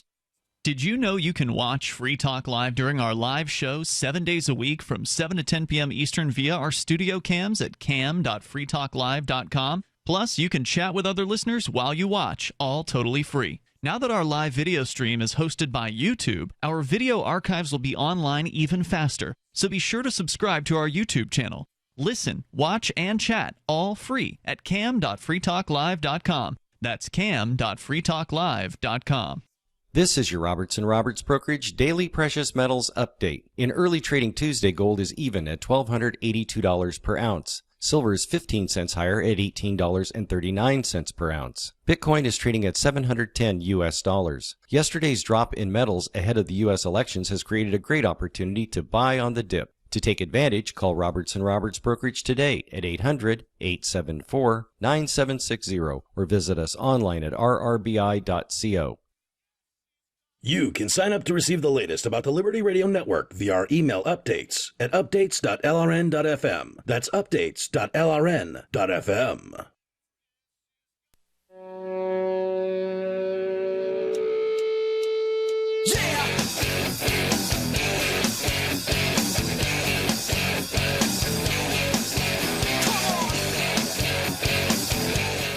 It's Free Talk Live, and you can join us toll-free, take control of the airwaves here, and bring up whatever's on your mind. Our number's 855-450-FREE. We've got Skype at Skype username LRN.FM. Coming up, a chimpanzee has been ordered to be freed from a zoo because it has non-human rights, according to the judge. We'll tell you about that here in moments. It's Ian with you. Cody. And Johnson. Also, want you to try out what might very well be the best pillow you'll ever use. And if you decide that it's not for some reason, you can send it back and get your money back. There's a risk-free, basically risk-free for 60 days. You do have to pay for the shipping to send it back, but otherwise, you get your money back if you don't like MyPillow. I've been using one for several months here, and I've been enjoying it. It's the best pillow I've used, because if it wasn't a good pillow, I wouldn't still be using it. MyPillow.com is where you can go. Use code FTL, like Free Talk Live. Get your pillow at half price and get a second MyPillow free of charge if you want. So what I mean by that is one at half price or two for the price of one. And if you don't like it for some reason, you can send it back within the first 60 days. Plus, there's a 10-year warranty on the product. And unlike your regular pillow that you've had for however many years and has collected however much, dead skin cells and dirt, because you can't wash most pillows, you can wash MyPillow. In fact, it's built to do that. Very, very cool. MyPillow.com. Use code FTL, like Free Talk Live. We'll talk about non-human rights here in a few moments, plus a brand new tool from Adobe That'll make it so you will be. It'll be easy to fake whatever it is that somebody who wants to fake your voice will easily be able to do that, and it's probably going to be within the reach of pretty much anybody. Let's go first, though, to Sarah, listening in Albuquerque, New Mexico. You're on Free Talk Live. Hello, Sarah. Yes, you know what? I was riding the bus today. I actually met two voters, and they refused to believe that the mail ballots have to be in by 7 o'clock, and it will wind up in a dumpster. You know what? They refuse to believe me. Well, why would somebody not believe that? What? Well, you know what? That is the reason. Okay, people like them. That is the exact reason why we have like 1,000 ballots in the dumpster. Because I'm telling them that they said, "Oh, you know what? Those absentees, they count those as it comes in. They don't do that. This is not Guatemala." I said, do you think there's you know how you know, like you don't even trust those chips and the computers, that you even question the machines that read it. These people actually believe that they'll count it after it gets there at 7 o'clock tonight. Wow. Well, they refuse to believe me. You know, P.T. Barnum said there's a sucker born every minute, or at least that's what I've heard. I've also heard he didn't say that. Yeah, but this is amazing. You know, something. And then they said, well, this is not a third world country. Well, one thing I've not been amazed by is the stunning amount of ignorance that the average person has, Sarah. So sorry that you've experienced that. Thanks for your call tonight. The toll-free number, 855-450-FREE. That's 855-450-3733. Why anyone would think that you'd be able to send a mailed ballot in after the election was over, I don't get. Doesn't make sense to me. 855-450-FREE. I see you're studying what appear to be the election results there, Johnson. Johnson. I'm just staring at them. I mean, just, like Florida is just fascinating to me. It's 60% reporting. We used to live there, you and I. 48.5% Clinton, 48.5% Trump. Oh, wow. There's like neck and neck. 3,000 vote difference right now or something like that. It's Damn. insane. That's anybody's game. Yeah, it's anybody's game. It's just very, very, very, very close there. But a lot of the other states have Hillary about 10% in the lead. But I mean, it's it's right just now the total, according to Politico, is Trump with 51 electoral votes, Clinton with 44. I can tell you right now, though, from looking at these results from the states that are uncalled, kind of uncalled and battleground, I think Hillary's got this by a good amount. Yeah, I just think that's the way it's going. It's funny. It's like I'm depressed either way. Yeah, sure. When I think about either one of them winning. Yeah, I feel that. Yeah, you said you were totally depressed tonight, Cody. Is that because of the election? It's starting to feel that way, yeah. Like starting to sink in. Like, here we go again. Everybody is just picking their master. And you just get tired of it. If you thought Obama was bad, wait till the next 4 years. Oh. It's just, I also like, I do like that when there's a party switch. I like the parties to kind of flip-flop back and forth because it means less is going to get done. If we get a full Democratic sweep, which seems like it may happen, I don't know what's going on in the other Senate races and the House races and whatnot, but yikes. Gary Johnson, by the way, of course, a lot of our listeners, libertarians, a lot of people supporting the Gary Johnson campaign. It looks like he's doing better in the North than he is in the South. I'm just kind of clicking through here. Again, we are only having results at this point from Eastern time zone, a few results coming in from the Central time zone at this point. But, it's still early on. Right now, even in the Eastern time zone, we're still only looking at states with less than, many of them significantly less than half of their precincts reporting. But Johnson, currently in Florida, is at 2.1%.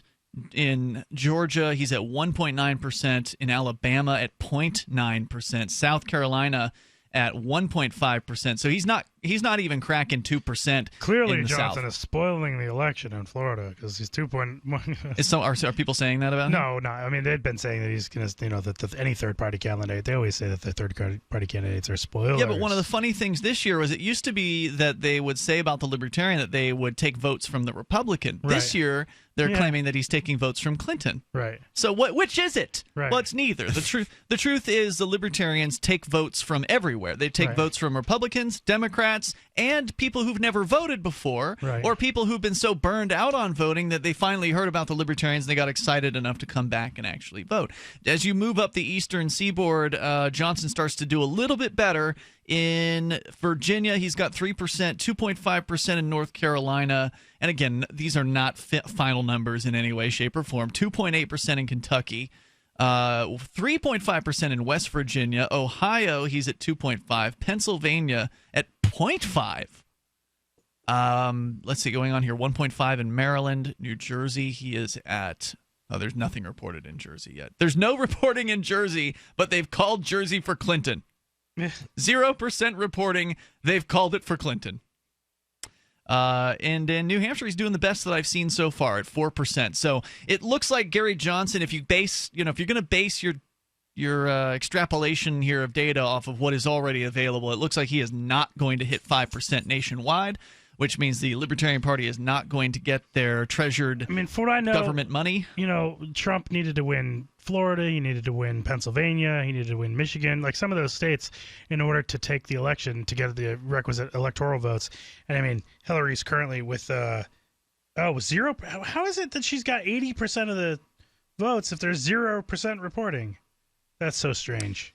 Yeah, it's too early to draw any conclusions at this point, but nonetheless, it is interesting to watch the results as they come in. We'll share some more with you as time goes on here tonight, but you're welcome to share your thoughts. More importantly, that's what we're here for. Our toll-free number is 855-450-FREE, as it's not even, polls aren't even closed yet in the Mountain Time Zone or on the West Coast. 855-450-FREE. You can join us and take control of the airwaves here on Free Talk Live.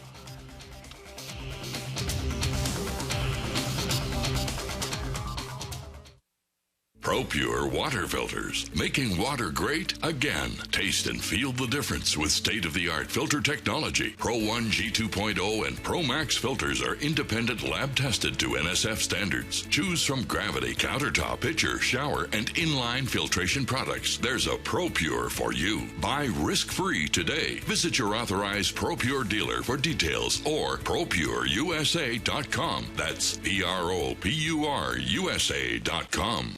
Have you ever wanted to quit your job and be your own boss? Interested in investing in real estate, flipping homes, paying off your mortgage in 5 to 10 years, making up to $10,000 in commissions while you learn? Go to wealthcreationinstitution.com now. Find out why we're ranked in the top 2% of the fastest growing companies in the United States, according to Inc. 5000. Limited positions available. Go now. wealthcreationinstitution.com. That's wealthcreationinstitution.com. On Free Talk Live, we're bringing people to the ideas of liberty every day. From wrestling superstars like Glenn Jacobs. You guys really are having an impact, I believe. Like I said, a lot of where I am now is due to listening to Free Talk Live. You changed my mind on some very important issues years ago. To random people tuning in on the radio. I was kind of stuck in the left-right paradigm. I heard your show by chance on a Saturday night.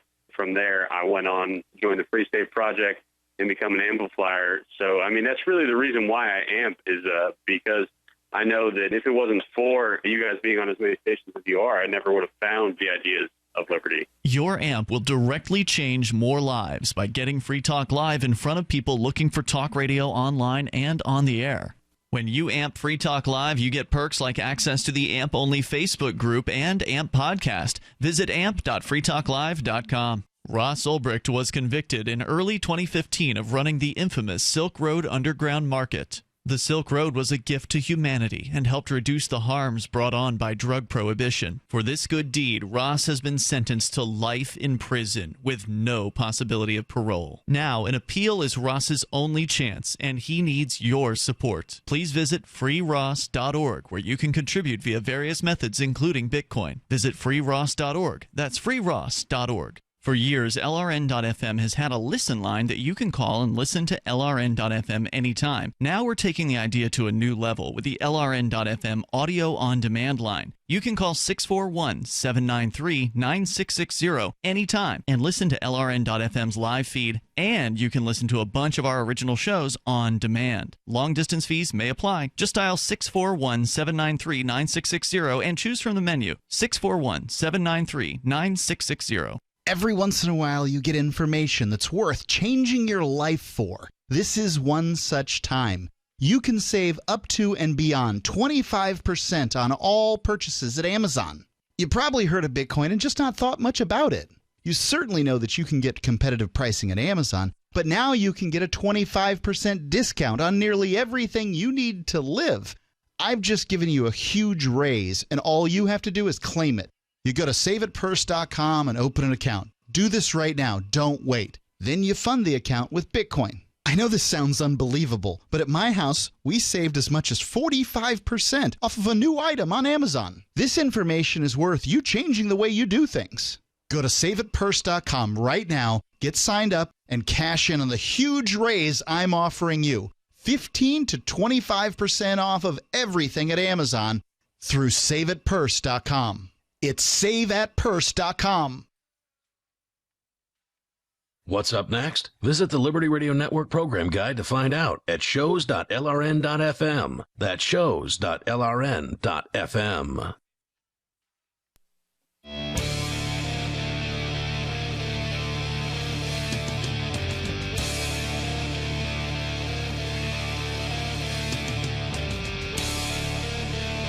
Hey, it's Free Talk Live election night edition of the show. We'll take your calls about anything you want to discuss. You may dial in toll-free here. Our number is 855-450-FREE. That's 855-450-3733. We've also got Skype. You can Skype on in here at username lrn.fm. And we were just talking about some of the results coming in thus far for Gary Johnson, who is, it seems, going to do better this year than he did 4 years ago, which will actually be a first, apparently, because Daryl W. Perry has actually looked at the numbers of third-party candidates who've run twice, because Gary's not the first person to do this twice. Right. And what he found was that in previous elections, the second time the third-party candidate ran, they actually did worse.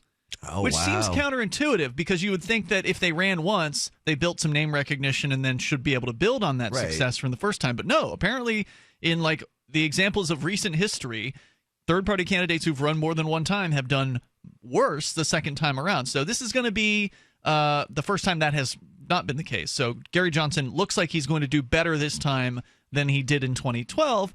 But ultimately, Do you wonder, though, if that has more to do with how horrible the other choices are? Yes. Then, Gary Johnson's actually a great guy. And I don't think we have to wonder about that. I think that's absolutely the reason why Gary Johnson is getting the votes. And what's crazy is, as horrible as Trump and Clinton are, if he still can't crack 5%, then, you know what? I'll probably never vote again, because why do it?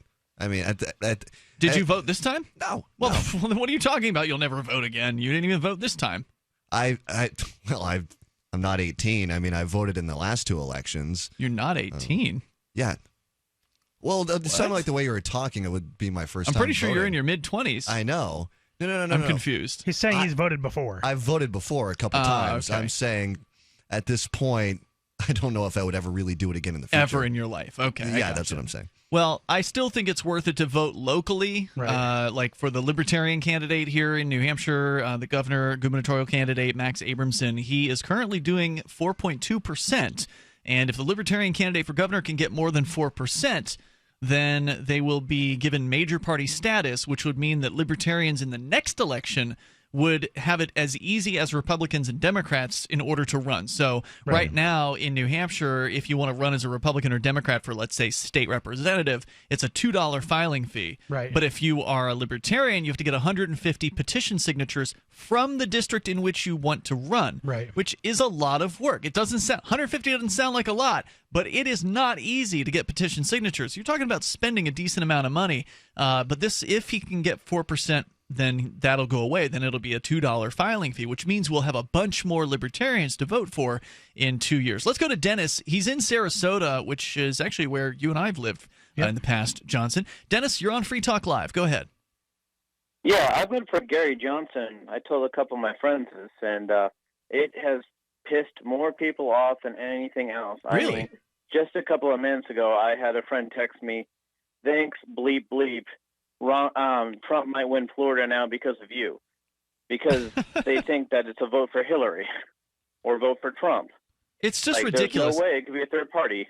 Yeah, well, that's what we were touching on earlier, is that, in previous elections, Johnson, or not Johnson, but the Libertarian candidate has been accused of taking votes from the Republican. But this year, people have been accusing him of taking votes from Clinton. Right. And as you've learned, whoever it is that the person is supporting, they think you've taken votes from them. So if it's a Trump supporter, they think you took votes from Trump. If it's a Clinton supporter, they think you took votes from Clinton. I mean, you just can't make these people happy. Wow. Vote harder next time. And then, there is good news this election, though. I mean, Amendment 2 in Florida, it seems to be doing pretty good right now. I mean, it looks like it's going to pass. Oh, is that the medical marijuana? Yes, it is, and we need that desperately for some people here. Now, didn't that the last election 4 years ago? Didn't it just barely not pass? 2% is all we needed, and it had 50%.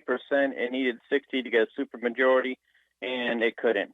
And the biggest argument they've made this year is the legislature's already passed medical marijuana. Well, they kind of did, but they didn't. It's hard to get a dispensary opened up here. It's kind of like they're dragging their feet as much as they can. Oh, yeah. So a constitutional amendment would fix that. Then they have to. Well, they passed it by the legislative process up here, and it took them 4 years to actually implement what they were supposed to do, and there had to be a lawsuit actually to help speed it along. So what's it currently at? I don't have those results in front of me. Last time I checked, it was at 67%. All right. Yeah.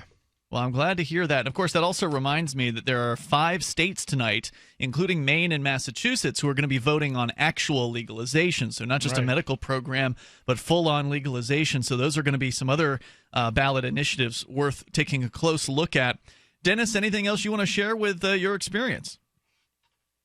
Yeah, actually, the other thing is, too, I found out that there is a large libertarian movement still going on in, the Florida area in the Sarasota. I didn't think there was much because I found out you guys moved away, but there still is a little bit going on down here. It's really not enough to do anything. Well, that's not you can't qualify that as large. Okay, so if the movement is so small that there's not enough people to do anything, then you can't call that large. I'm sorry. I was there. I lived in Sarasota for 26 years of my life. I was involved with the Sarasota Libertarian Party, and Johnson, I believe you were as well. When we left, the Sarasota Libertarian Party disbanded because they didn't have enough people to keep the party together. They didn't have enough people to have chairman, vice chairman, and treasurer, basically. So they disbanded and they turned into the Sarasota Libertarian Club. And the funny thing is, and I haven't been to their website in a long time, but a few years ago when I went to their website, all of the pictures that they feature on the Sarasota Libertarian Club were taken in the year 2000 when it was the Sarasota Libertarian Party and when we were involved in their activities. So, yeah. Look, the only real libertarian movement worth talking about is the one in New Hampshire. There really isn't anything else out there worth mentioning. I wish there were. I mean, if there's some sort of exciting libertarian news tonight or, anytime, there's open phones here all the time, and I would love to hear from more than just Sarah and David and Ricky. There's a lot of great. And Ralph, don't forget Ralph. Well, Ralph actually hasn't called in a while, so. I know he's the one reason I listen to you guys every night is just sometimes for Ralph and for James, like those two. Even though, don't encourage them. That is just worth the listening for the whole show just to catch Ralph calling in and calling Obama an animal or whatever else he says. It's just worth it. It's interesting. The people have such varying opinions about these guys. Some people love these regular callers. Others hate them, and that's just how it is, right? It's like playing songs on the radio. Some people love Led Zeppelin. Some people hate them.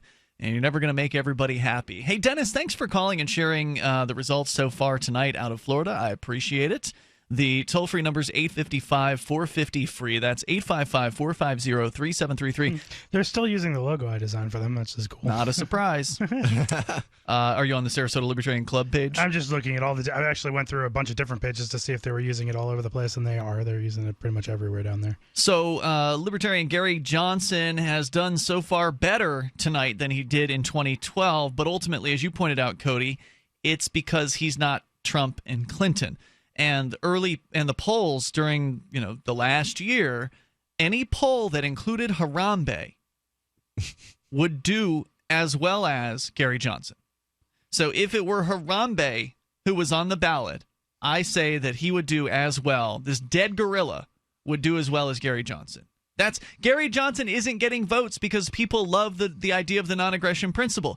They've not been presented with that. Right. Gary Johnson hasn't said a word about the non-aggression principle during this campaign. By the way, Bill Weld addressed the issue, but only when I asked him about it when he was here in Keene, New Hampshire at a campaign event. Weld is the vice presidential candidate along with Gary Johnson for the Libertarians, and I asked him whether he supported the non-aggression principle, and he said that he did. Of course, the words that come out of his mouth in every interview make it sound like he does not even understand it. Bill Van Allen just still trying to comes make you happy. Bill Van Allen still comes up in top search results for Sarasota Libertarians.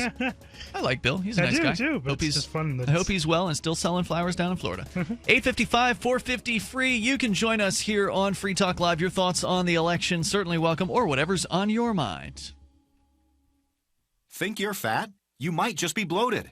Find out by calling now for a free trial of New Biotics, the new breakthrough that flattens bloated bellies fast. For a free trial, call 1-800-967-9298. Strict limit of 1 per household. I used to be plagued by pot belly and constant bloating. After taking New Biotics, my belly flattened and continues to get flatter. My sense of bloating and discomfort is gone. If you've got a big belly, you might not be fat. You might just be bloated. New Biotics is scientifically formulated with natural ingredients to flatten bloated bellies fast by cleansing pounds of rotting food and toxic sludge from your body. It even combats periodic heartburn and acid reflux. If your belly flattening results are too dramatic, simply reduce use to every other day. Think you might be bloated? See how much flatter New Biotics makes your belly. But hurry, call now for details while we're still giving it away for free. 1-800-967-9298. That's 1-800-967-9298. 1-800-967-9298. Dangerous blood clot device alert. If you or a loved one had an IVC filter placed to prevent blood clots from traveling to your heart or lungs and suffered an injury, you may be entitled to substantial financial compensation. The FDA warns that IVC filters may cause serious complications, such as heart or lung damage, internal bleeding, and even death. These dangerous blood clot devices can break, and the metal fragments can travel to your heart or lungs, causing serious injuries. If you or a loved one suffered organ damage or other injuries from an IVC filter, you may be entitled to substantial financial compensation. Act now. Time is limited to file a claim. For a free consultation and free information, call Injury Help Desk at 800-478-1507. 800-478-1507. 800-478-1507. This is an advertisement. Paid non-attorney spokesperson. InjuryHelpDesk.com is responsible for this advertisement. Principal office, Las Vegas, Nevada.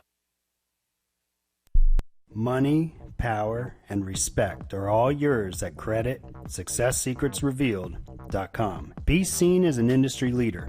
You can do it. The last application you filled out when it was time to hit submit, did your nerves spike? You didn't get the approval you seek, but there's a better way.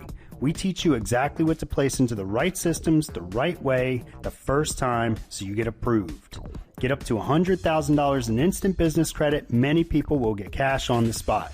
Use those two tools in your new corporate credit engine so you can walk into the bank and get your project funded today. It's all about today at CreditSuccessSecretsRevealed.com. Credit Success Secrets Revealed is explosive and ignites instant results. Dial 1-800-707-8719.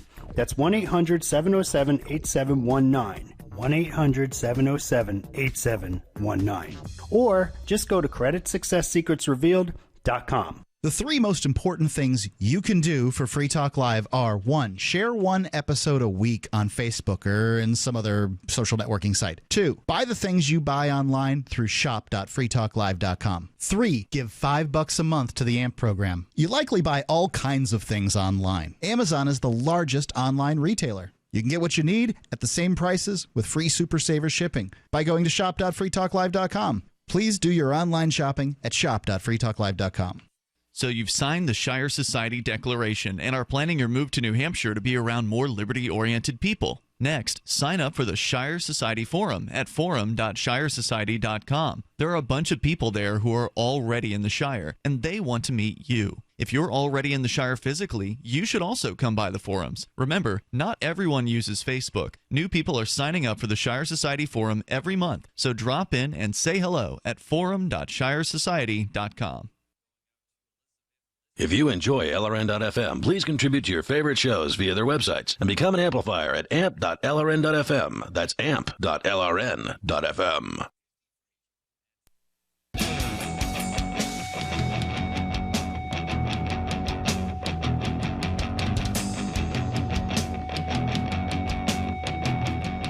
It's Free Talk Live. You can join us right here, toll-free, 855-450-FREE. That's 855-450-3733. We've got Skype as well, so you can join us over there at Skype username LRN.FM.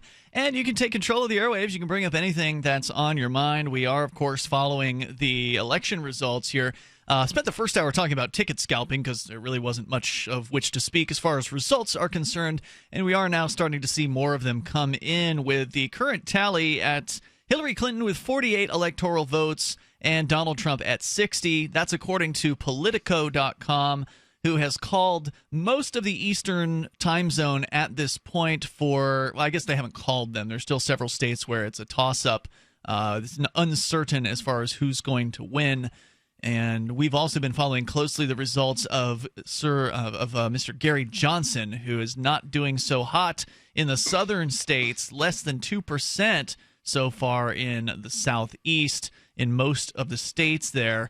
Gary Johnson with, let's see, in Georgia right now, 2.3%, and Alabama, 2%. So he's going to do better this time around than he did last time. But as you pointed out, Cody, there are people who are voting for Gary Johnson and Jill Stein because they aren't Donald Trump and Hillary Clinton. Yeah, there's a certain amount of protest votes. I don't think a lot of people are excited about these candidates. No. Some people are legitimately excited about Jill Stein. I think as far as a lefty is concerned, Jill Stein is an exciting candidate. At least she seems to have some sort of, I don't know if you want to call it principle or whatever. She seems to hold dear to whatever values it is that she has. Johnson, on the other hand, he's not a libertarian. No.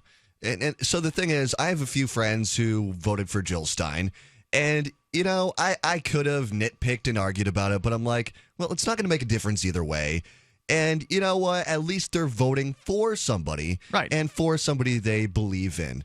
The thing that kind of gets me about some of these libertarians voting for Gary Johnson, you know, I voted for Gary Johnson 4 years ago. And that was 4 years after being disappointed that Ron Paul didn't make it and doing a write-in for him. And you would think that a lot of these people by now would just say, wow, this is not going to get me anywhere. Why am I putting so much time and effort and energy into something that's really going to be inconsequential? And you've seen a decent amount of activists who have put so much faith into something that will disappoint them within the next few hours. What's really been frustrating to watch of these Johnson supporters are the ones who are so rabidly for Johnson that they will attack people, even people who they consider to be friends, who are not supporting Johnson. Yeah. For instance, I voted for Daryl W. Perry. He is one of the hosts of Free Talk Live. In fact, he's going to be joining us tomorrow night for an election recap episode, a post-mortem, if you will. Yes. But I voted for Daryl. I wrote him in. I could have voted for Gary Johnson, but the dude isn't a libertarian. He's not spreading the message of non-aggression. He's not talking about that. So why should I bother? Why should I bother rewarding the Libertarian Party for making a poor choice for their presidential candidate, and an even worse choice for their vice presidential candidate in Bill Weld, who, by the way, just, you know, for the record, after Weld came to Keene and claimed that he believed in the non-aggression principle, which is the sort of the uniting principle of the libertarian movement, the idea that you shouldn't aggress against people in order to achieve political or social goals. You should not use aggressive force. You should not use coercion to do these things. I actually told Mark, hey, look, I'm willing to have Weld on the show. If you want to contact the Libertarian Party or the Weld camp, because he knows, he's more into the Johnson-Weld thing. He actually voted for Johnson. Yeah. So he knows who to contact about these things. I said, look, I'm willing to have Weld on the show. I wanted to ask him more questions about this. I wanted to nail him down on what he knows about the non-aggression principle. Why aren't you talking about it? If you say you support it, how come you're not telling people that? How come I have to ask you a question, on camera here in Keene, New Hampshire, halfway through the campaign before you'll even say something about it? And I would have loved to have had a conversation with a guy, but didn't happen. Yeah. So, he turned down this particular media appearance, presumably. Presumably it was, probably never even made it to him. It was probably made to some campaign manager who just, said no. So, don't let it be said that, Free Talk Live wasn't willing to interview this guy. I absolutely was willing to interview him, and they never responded from what I can tell. So there you go with that. But by the way, the Libertarian Party, for those of you at the national level, if you're not in New Hampshire, because in New Hampshire, the Libertarian Party is great. They've been terrible up until recently when Darrell was elected the chairman. Before Darrell was the chairman, the other guy who was in charge, he's a nice enough guy, but he just wasn't cut out for a chairman role. Yeah. He's the same guy who failed at organizing the Liberty Forum. So there was a yearly event that happens here that the Free State Project put on called the Liberty Forum. There was 1 year, 2011, where it didn't happen. And that's because the same guy who was the chairman of the Libertarian Party just totally dropped the ball on organizing. It was the 1 year he'd never organized it before, and he's never been organized it since, but he just totally botched it up. So this is the guy who was in charge of the party. He wasn't even answering emails. You couldn't even get the chairman of the party to respond to interested candidates, to interested media. Anybody who would email this guy would just go into the void. For all they knew, the dude was dead or in a hospital room or something like that. That's how bad the Libertarian Party was here for many years. Wow. So recently, Darrell decided to run for the chairman's seat. He was elected unanimously by the people at the Libertarian Party meetup this year. So I think there's a bright future for the Libertarian Party in New Hampshire. As far as the Libertarian Party of the national level, I'm not impressed with who they've chosen for president since 2008. No. It was Bob Barr then. It was terrible. It was Gary Johnson, who was slightly better than Barr in 2012. And now you got Johnson and Weld this year. It's just, not a impressive thing. But the fact is the Libertarian Party still remains the best option for spreading the ideas of liberty at the national level. And it is possible, maybe, to try to win it back for those who really care about freedom. If you want to work within the Libertarian Party, because what else are you going to do? The Pirate Party isn't really a thing in the United States. I'd love to see that thing take off, but it hasn't, and It's been around for a decade now. So the Libertarian Party is still a major player, and if you want to get involved, we've secured a free membership for Free Talk Live listeners. So if the barrier to entry to you being, I think it was like a $25 or $35 a year membership fee, if that was what was keeping you out of the party, well, we've wiped that away now. And you, if you're a Free Talk Live listener, can become a Libertarian Party member over at lp.org/FTL. That's FTL like Free Talk Live. And I think you have to use all lowercase for that. lp.org/FTL. Go and get your free membership in the Libertarian Party. You can try to make a difference within the LP there. Because if you're not in New Hampshire, it's going to be hard to make a difference at all for liberty, but the Libertarian Party is probably your best option. lp.org/FTL. Let's go to Gamma. He's in Chicago, and he's been drinking, according to the as I'm sure many in America are drinking very heavily right now as the election results are coming in. Gamma, you're on the line here. Go ahead. That was quick. I got on quick. Yeah, I am because you're the only one on hold. Totally depressed about this whole election. Just the thought of the oppression that is going to happen in the near future, no matter who is elected. I'm rooting for Trump because Hillary is beyond evil as far as I'm concerned. So I am rooting for Trump, but I fear Hillary will get elected. Yeah, I think you're rooting for the underdog. But either way, I don't really expect much, and this election has got me full geared for secession. Yeah. I was like 75, 80% secession before then, but now I'm like. But wait a minute, you're in Chicago. You're in Chicago. Oh yeah. What are the chances that Illinois is going to be seceding? Oh, well, absolutely zero. This is the leftist bastion of what I can believe, because everybody I talk to is. Besides a few who know me, they'll approach me with Trump because they see me like doing YouTube videos and whatnot. But besides that, everybody is full-blown Hillary here and full-blown leftist. So why are you still there? Is it like a job or family or something? What's keeping you there? Well, I originally I went for a supervisor position in the job I'm in to gain some experience so I could move to New Hampshire, and I still plan on getting there. But the position I'm in is kind of like, it's decent for me, Sure. I've created all the procedures in the position I'm in, and so you're like the key man. It's scary to just jump away from that to move someplace else. But every day I think I gotta move to New Hampshire. That's the first step. It's on my mind every day. Yep, that's definitely the first step. I don't know if you have more comments. If you do, stand by. We'll bring you back. But that's the first step. Get it into your head that this is something you want to do. Took me years of having it in my head, and I finally did it, maybe 5-6 years later. And when you have the intention, the universe will open the path for you. It is Free Talk Live. For Bitcoin to be ubiquitous, people need to use it. For people to use it, they must have it. How can we get Bitcoin into more hands? Well, tipping might be a great way. What if you could include a bonus Bitcoin tip along with your regular tip to a server? What if that Bitcoin returned to you if unclaimed after 30 days? An attractive business card-sized Bitcoin tip that is easily claimed, gives instructions on wallets, spending, and returns to the user if unused? Tip.freetalklive.com. Tip.freetalklive.com. You've said it yourself. We need a healthcare system that focuses on health, not sickness. Health insurance pays for treating sickness but gives you nothing for being healthy. There's a free market healthcare company that gives you freedom from health insurance. They give you a proactive health assessment daily, no charge 24-hour access to doctors. Check them out right now at healthexcellenceselect.com. Any kind of doctor, traditional, integrative, chiropractic, acupuncture, and massage. You'll love the service and price. healthexcellenceselect.com. healthexcellenceselect.com.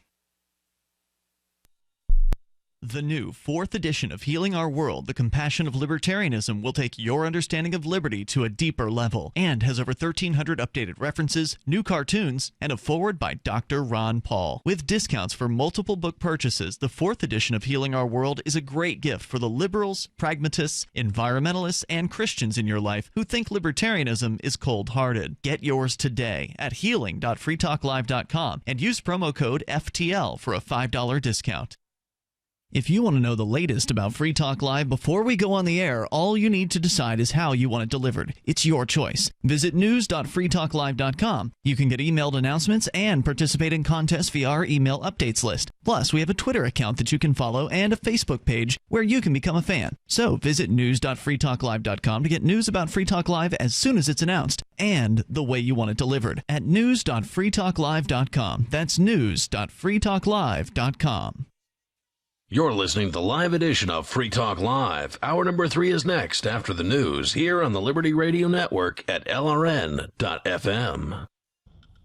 From Keene in the Shire, the Liberty Media capital of the world, this is Daryl W. Perry, host of FPP Radio News for Tuesday, November 8th, 2016. Silver is trading at $18.20 per ounce. Gold is valued at $1,281 per ounce. Bitcoin is trading at 1.5 cents, and the average price of Bitcoin is $712. Antiwar.com reports Saudi officials have for a while indicated they have some beef with the Egyptian junta over their failure to come through with promised economic reforms. This appears to be worse than anyone thought, however, with Egypt's oil ministry announcing they received a message from the Saudi government that all oil shipments will be halted indefinitely. The Saudis have heavily backed Egypt since the 2013 military coup and have been seen as close allies, with Egypt joining the Saudi war on Yemen and announcing the transfer of a pair of islands to Saudi sovereignty, though the island transfer has since been shot down by Egyptian courts. Back in April, the two nations signed a huge deal where the Saudis would send 700,000 tons of refined oil to Egypt per month for the next 5 years. Egypt insists the deal is still in place, but Saudi Arabia has stopped sending the goods. The oil ministry says that the Saudis gave no reason for the halt. The announcement comes amid all the existing strains and also a report, apparently false, that Egypt's oil ministry would be traveling to Tehran this week. Saudi Arabia is always furious furious when anyone has any contact with Iran, and those media reports, since denied, could have played a role in the announcement. For nearly 40 years, Roberts & Roberts Brokerage has been a trusted source for buying and selling precious metals like gold and silver. They also take Bitcoin for precious metal purchases and have permanently removed the minimum purchase amount for all orders paid in the digital currency. Call Roberts & Roberts today for knowledgeable advice on buying and selling precious metals and a forward-thinking approach to new technologies. 800-874-9760 or visit online at rrbi.co. UPI reports Janet Reno, a former Florida prosecutor who rose to become the top law enforcement officer and first female attorney general in the United States, died on Monday of complications from Parkinson's disease. Reno was 78 years old. She was diagnosed with Parkinson's in 1995 and lived her final days in South Florida, where she began her prosperous legal career more than 40 years ago. Reno was U.S. Attorney General for all but the first 7 weeks of former President Bill Clinton's 8-year presidency. She remains the second longest-serving Attorney General in American history after William Wirt. Reno had presided over nearly all of the Justice Department's most high-profile incidents of the 1990s. Less than a month into her tenure, Reno controversially ordered the FBI to raid the Waco, Texas compound of David Koresh, which led to the death of over 80 people. 2 years later, Timothy McVeigh bombed the Alfred P. Murrah Federal Building in Oklahoma City, killing 168 people. And in 2000, Reno ordered 6-year-old Cuban refugee Elian Gonzalez removed from his relatives in Miami and returned to Cuba, an action that angered Florida's Cuban-American community. You can support FPP Radio by shopping online. Whether you're looking for precious metals, bitcoins, or books, you'll find that and more at shop.fppradio.com. Every purchase you make from one of my affiliates, like Namecheap and Amazon, at shop.fppradio.com helps fund FPP Radio. Or you can shop directly from FPP with Bitcoin in the Bitcoin store. That's shop.fppradio.com. Reuters reports Sophie Warner wanted to cast her vote for Green Party U.S. presidential candidate Jill Stein, but she worried that her ballot, cast in a swing state of Ohio, might help Republican Donald Trump capture the White House. Through the website Trump Traders, the 20-year-old biology student at Cleveland State University got in touch with Mark Beluda, a Republican corporate lawyer in California who opposes Trump's candidacy and planned to vote for Democrat Hillary Clinton. The two strange bedfellows made a deal worthy of congressional horse trading. Warner would vote for Clinton in Ohio, where polls show a tight race, while Beluda would cast a vote for the Green Party candidate Jill Stein in California, where Clinton is assured of winning the state's electoral votes. Tens of thousands of voters, the vast majority seeking to prevent a Trump presidency, signed up on vote-swapping exchanges in advance of Tuesday's election day. However, there is no way to verify the ballots are cast as agreed. The swaps take advantage of a unique feature of U.S. presidential elections. The winners decided not by the national popular vote, but by the Electoral College votes, where electors are awarded at the state level. The national contest thus often comes down to votes in a handful of states. 3 New Hampshire towns vote at midnight. Those early returns show Trump leading Hillary 32-25, with 4 votes for Gary Johnson and none for Jill Stein. This has been FPP Radio News, online at fppradio.com. The manatee is a solitary creature, drifting along in the warm, peaceful shallows. They are not usually held in a small glass enclosure with 3 other male manatees hell-bent on the violent forced sex that I, for real, saw with my own eyes while alone one night at SeaWorld, San Diego. A distant relative of the elephant, the manatee has a prehensile upper lip which it uses to gather food. It also has a large penis. Classified as endangered, human boaters often cause serious wounds to manatees' flippers, rendering it difficult for this one poor little rescue manatee to escape a large male manatee intent on unwanted anal intercourse. One needed not to look in that little manatee victim's cold, soul-sapped eyes to know this was not the first time this had happened, nor would it be the last. This is the Onion News Network.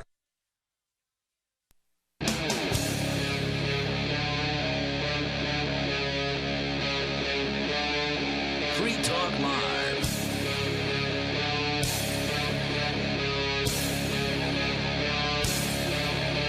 This is Free Talk Live. You may join us here toll free at 855-450-FREE. That's 855-450-3733 as we launch into the third hour of this live election edition here on Tuesday night. You can join us via Skype as well. Skype username is lrn.fm. Of course, throughout the show here tonight, mostly in the second and third hours, we've been checking in with the election results. First hour, we talked a lot about scalping tickets, which you're still welcome to call in about if you've got an opinion about that. Maybe you are a ticket scalper and you want to defend your business, because I think it's fully defensible what ticket scalpers do. They're providing a valuable service. With us tonight, it's Ian, Cody, and Johnson. Unlike politicians who provide no valuable service whatsoever, but yet everybody pays attention to them as though, they matter. Well, I guess they do, because they're controlling our lives, and that's ultimately what they want to do. And, of course, even if Donald Trump wins, I think that his supporters are going to be ultimately very disappointed, because they want to believe that this guy is some sort of challenge to the status quo, and he's not. No. He's going to get in there and he's not going to change a thing. The status quo is huge. Exactly, and he's not going to touch it. But we are looking at some of the numbers, because it is an interesting race. It has been certainly the most entertaining political election season of my lifetime, even though it's depressing ultimately that one of these tools is going to end up winning. Donald Trump currently, according to Politico.com, has 121 electoral votes, with Hillary Clinton trailing behind at 97. However, the West Coast polls have not yet closed, and you may expect California is likely going to go for Clinton. It also seems like, the way that this is playing out, it's almost like it's being scripted to go out to be as dramatic as possible. Showing Trump in the lead now, because already one of the battleground states, Michigan, has gone for Hillary. So, And you got the whole West Coast where there's 70-something electoral votes out there. I'm sure all of them are going to go for Clinton. Right now, we're looking at the Central Time Zone reporting in the very center of the United States, North Dakota through Texas. That whole strip is entirely red.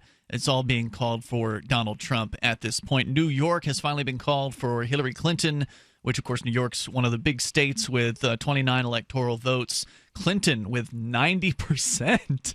Wow. Oh, wait, no, I'm sorry. 0% reporting. So somehow with 0% reporting, they're already calling it for Clinton. Who are they calling for? Which one is that? New York. New York, right.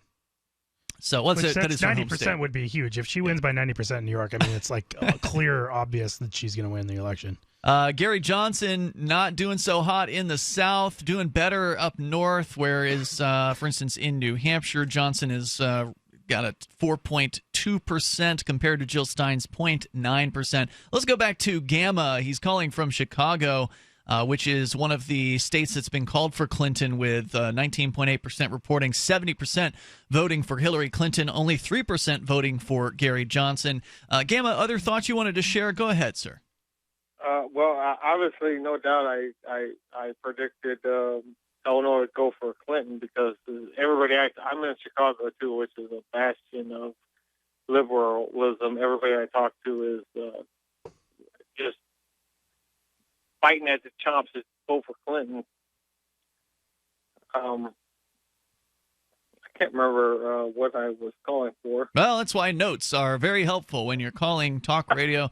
Never hurts to jot down a couple of bullet points. You had told us before that you're planning on moving to New Hampshire. You think about it. Oh, yeah. You think about it a lot. It's something you're thinking about on a daily basis, but you've got a good job. You sound like you're a key man. The job is set for you, and you leaving would possibly. It's a scary thing, you said, thinking about moving elsewhere. Yeah.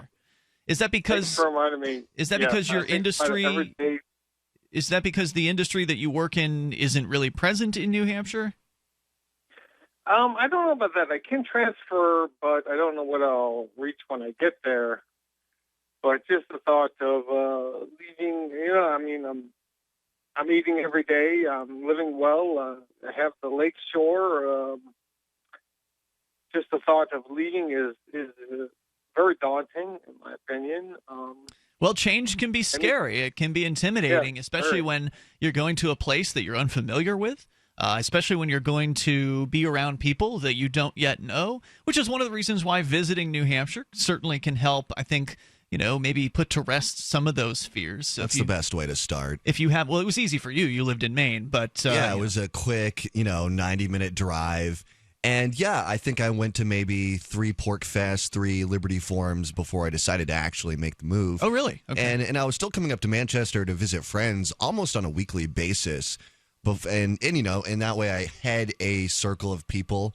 So when I decided to actually make the move completely, I already had those friends. I already kind of felt like I had a place. So, I mean, do it, but make sure you do it right. You don't want to screw it up and then have to move back home. That's even well beyond what, because you went there, you looked around, you saw what was going on. The thought of moving there is so daunting that how do I even find an apartment? I have to call and take their word for it, where I'm going to stay. I have to get an apartment, word of mouth. So one of the nice things about being, where you are, which is you're a decade into this move here. There's been a long time migration of libertarians, voluntarists, liberty-loving anarchists who've been migrating here for many years. And so there's already a network here of people who can help you with that. So I would recommend starting with Porcupine Real Estate. Mark Warden, he does more than just selling homes. He can help people who are looking to rent a place. And it may be as simple as just, going and renting a room in Manchester, which is kind of the big city in New Hampshire. That way it's pretty centrally located for the southern tier of New Hampshire as well. So you can rent a room in somebody's house, usually owned by a libertarian. So you can have a libertarian as your landlord. You can rent a room in a house that likely has other libertarians in it. That'll kind of get you plugged in instantly into whatever social scene there might be out there. And then from there, you can kind of explore other areas of the state, maybe find work that's better for you or a house that's more appropriate for you. There's always those sort of starting points that are relatively easy to find. All you have to do is reach out to the community here and connect with those folks. And Gamma, good luck. Keep us informed on how things are going for you. I appreciate your call here tonight.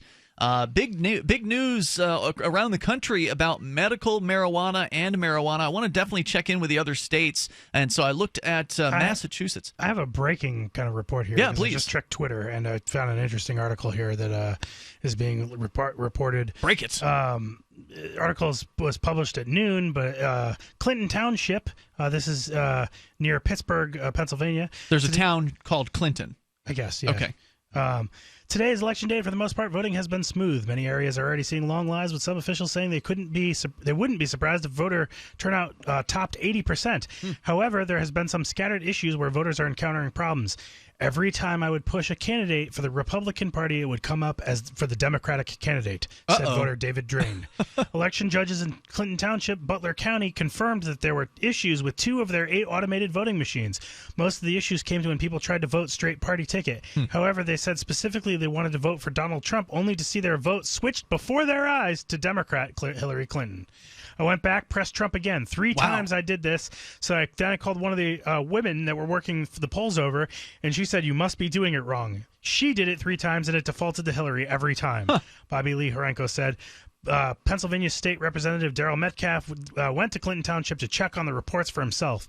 If somebody has an issue, they should certainly let the judge of elections at the precinct know, and also call their county bureau of elections, as folks here have done this morning.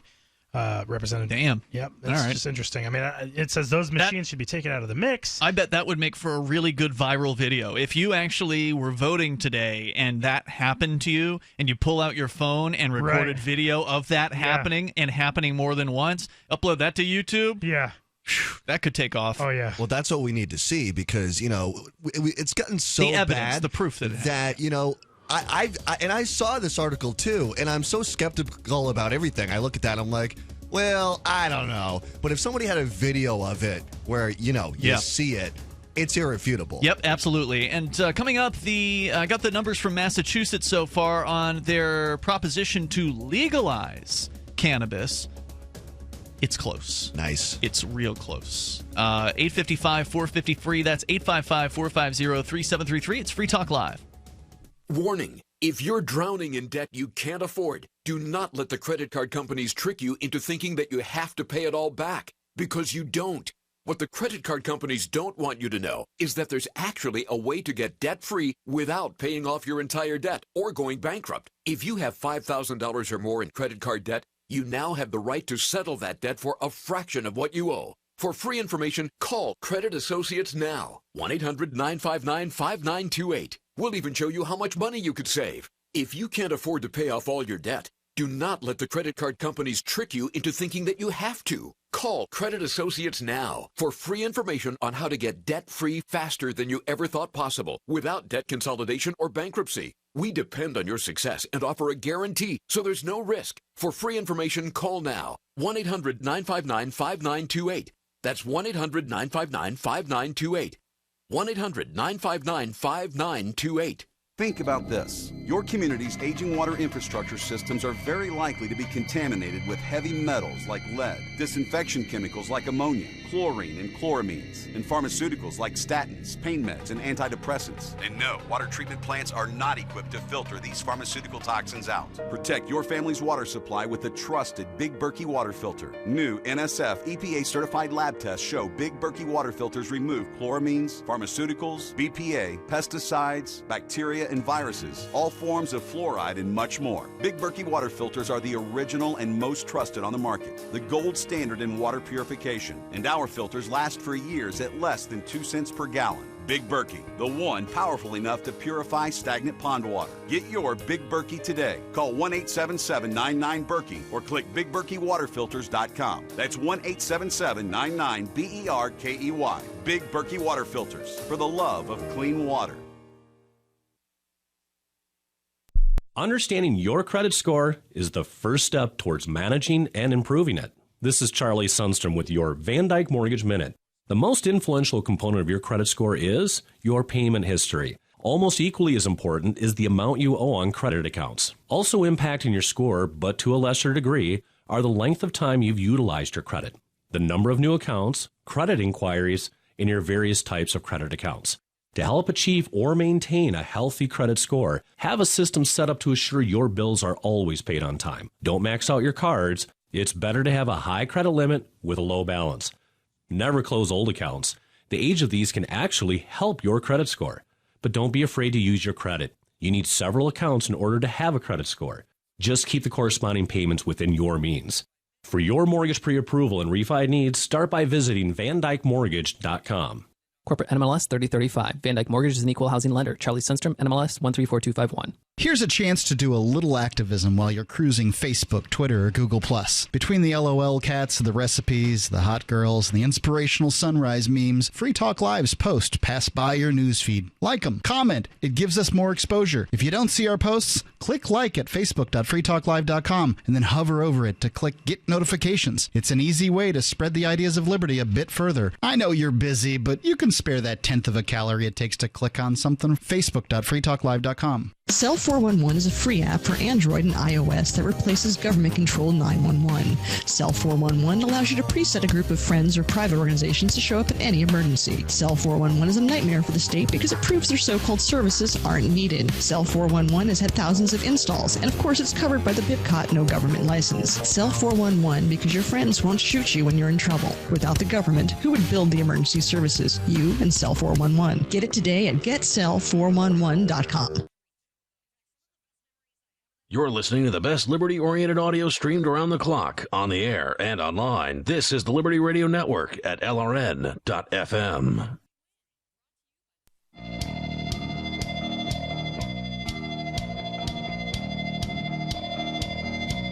This is Free Talk Live. You're invited to join us here in this election night edition of the program, going over some of the ballot initiatives out there. Medical marijuana and marijuana on several ballots across the country. Maine and Massachusetts are looking at legalizing it, as well as some other states on the western side, and their polls have yet to close, so we don't know how legalization is going to do in the states California, Arizona, and Nevada, so we've yet to get any results out there.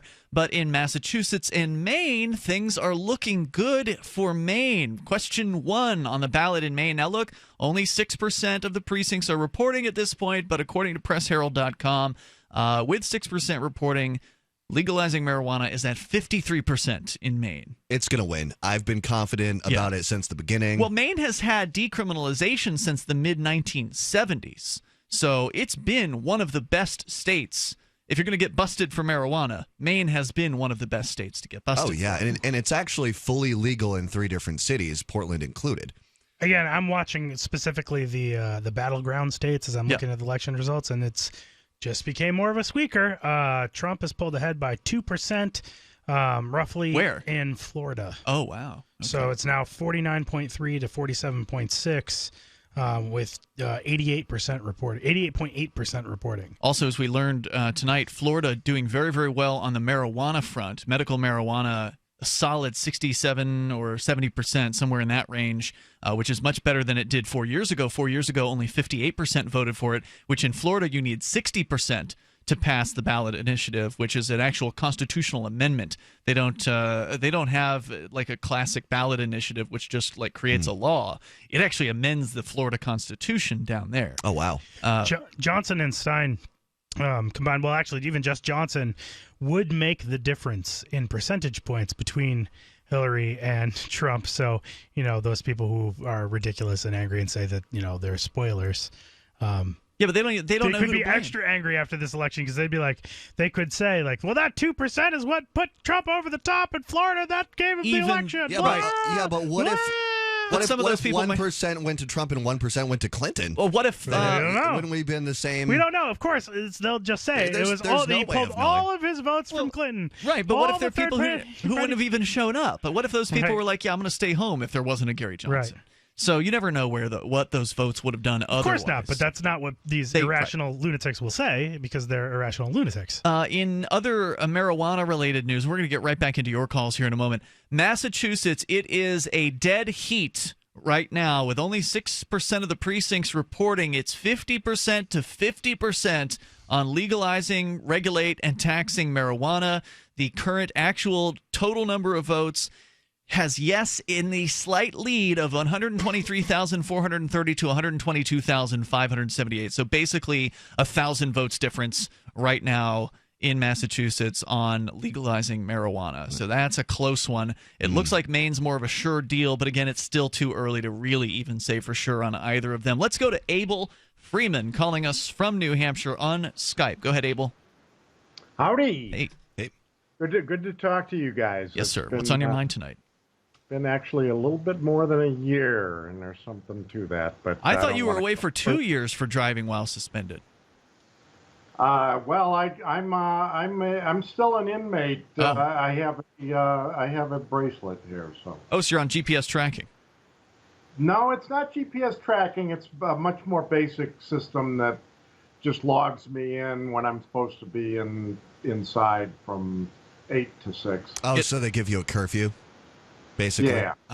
Okay. So you've got like a little transponder at your home, and if it detects you there, then it says, he's home. Right. They did have the GPS thing on me, and it was this monster thing. I'm going to attempt to not be a traveler for the time being, at least, and as a result, I want to ride my bicycle, and I felt as if this massive thing on my ankle would have worn holes in my legs and stuff like that, trying to ride with that. So I'm really happy that they went back to there was a newbie guy that was running that. It's all third party stuff with these sewn up contracts and stuff like that. That he I think it was his first day strapping an ankle thing on my body, and they couldn't get it to work, and so he's I got to do this GPS thing, and so I had that for a week or so, and then I met up with him. You've been a longtime listener of Free Talk Live, and what happened to you was the tragedy of this thing called a habitual offender status here in New Hampshire. The habitual offender status puts countless people behind bars, and what we're talking about is driving. We're talking about the habitual offense of driving without government permission slips or driving while suspended in some way. And when I was in jail for civil disobedience, there was a guy who was in there on a minimum year sentence because he was a so-called habitual offender, and all he was doing wasn't driving drunk, he was driving to work. And they arrested him for that, and they do it all the time. I bet you weren't the only guy in prison for that charge, were you? Oh no, I it's like, every other guy you talk to in there. Between the drug war and the administrative, because these are just administrative issues of whether you have a drug license or not.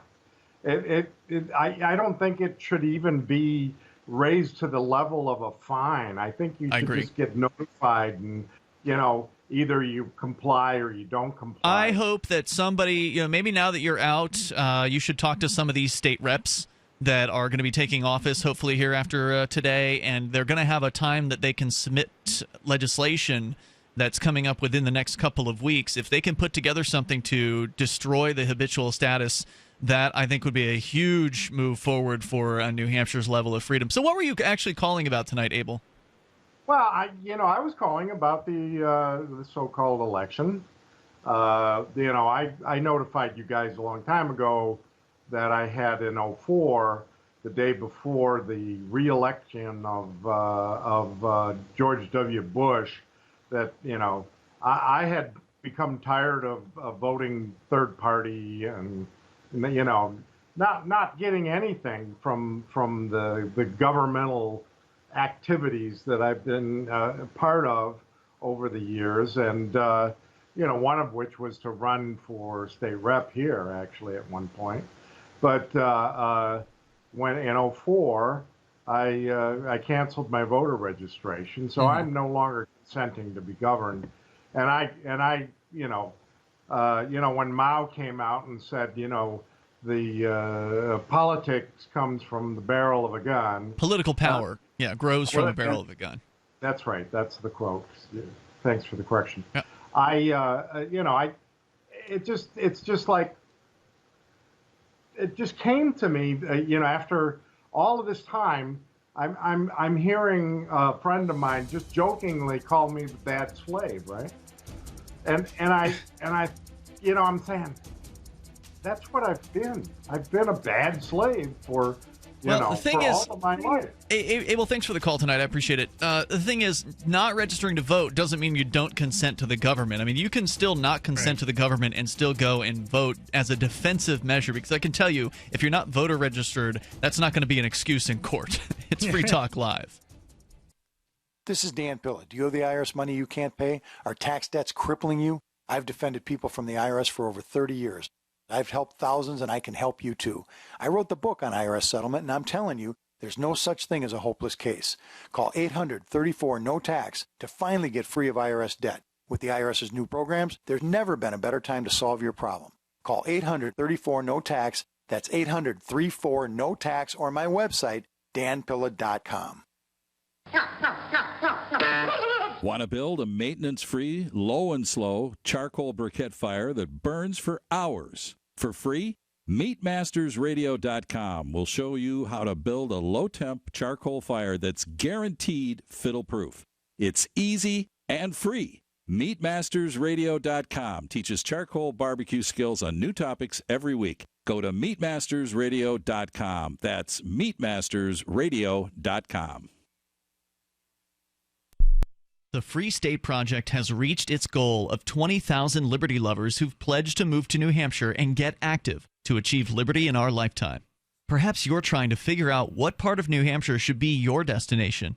If so, consider Keene. You'll find more than 150 reasons to move to Keene at move.freekeene.com. Keene is famous for its historic, publicity-generating activism, as well as being the liberty media capital of the world. It's home to freekeene.com, New Hampshire's destination for liberty activism, news, and opinion. For years, we've been compiling over 150 reasons to move to Keene at move.freekeene.com, where you'll learn about some of what's happening here and what makes Keene a great place to live. If you love liberty, you'll probably enjoy anywhere you end up in the Shire. But do your due diligence first. Please visit move.freekeene.com for the full list of over 150 reasons to move to Keene. That's move.freekeene.com. shop.freekeen.com. This is your Robertson Roberts Brokerage Daily Precious Metals Update. In early trading Tuesday, gold is even at $1,282 per ounce. Silver is 15 cents higher at $18.39 per ounce. Bitcoin is trading at $710 US. Yesterday's drop in metals ahead of the U.S. elections has created a great opportunity to buy on the dip. To take advantage, call Robertson Roberts Brokerage today at 800-874-9760 or visit us online at rrbi.co. So you've heard all 3 hours of the latest episode of Free Talk Live, and you're still hungry for liberty-oriented audio content? Did you know that we have another 24/7 audio stream at LRN.FM? The Liberty Radio Network airs the latest episodes of some of the best liberty-oriented podcasts on the internet around the clock. In addition to recorded content, you'll also hear live shows like Free Talk Live, originating from our Keene, New Hampshire studio. So listen anytime at LRN.FM. That's LRN.FM. This is Michael Dean from the Freedom Fiends radio show. I've run websites since 1996 and have used over a dozen web hosts in that time. AgoristHosting.com is the only one that hasn't broken my heart. Agorist Hosting's uptime and service is stellar, and their DDoS mitigation is the best I've seen. That's important because if you tell the truth in this world, you'll ruffle feathers, and some people will try dirty tricks to silence your voice. No matter what the haters hit us with, Agorist Hosting keeps our websites online. If you have a mission-critical commercial presence or a world-changing activism site, you cannot tolerate any tomfoolery. So go with AgoristHosting.com. And if you want to get your foot in the door with decentralized marketplaces, Agorist Hosting is now offering Open Bazaar hosting. Go to agoristhosting.com, click on the button that says Get Hosted. Agorist Hosting, that's AGORIST hosting.com. While our satellite channel is free to listen to, it's not free for us. You can help us cover our satellite costs with the chip-in on the right side of the page at lrn.fm.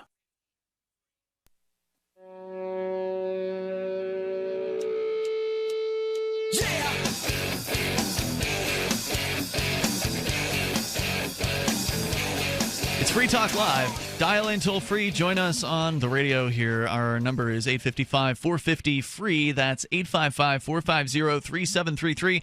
We are watching the live election results here tonight in what will ultimately be bad news for the United States, whether it's Hillary Clinton or Donald Trump. Things are going to get worse. The government's going to get more intrusive, more oppressive, and more, terrible than it's ever been.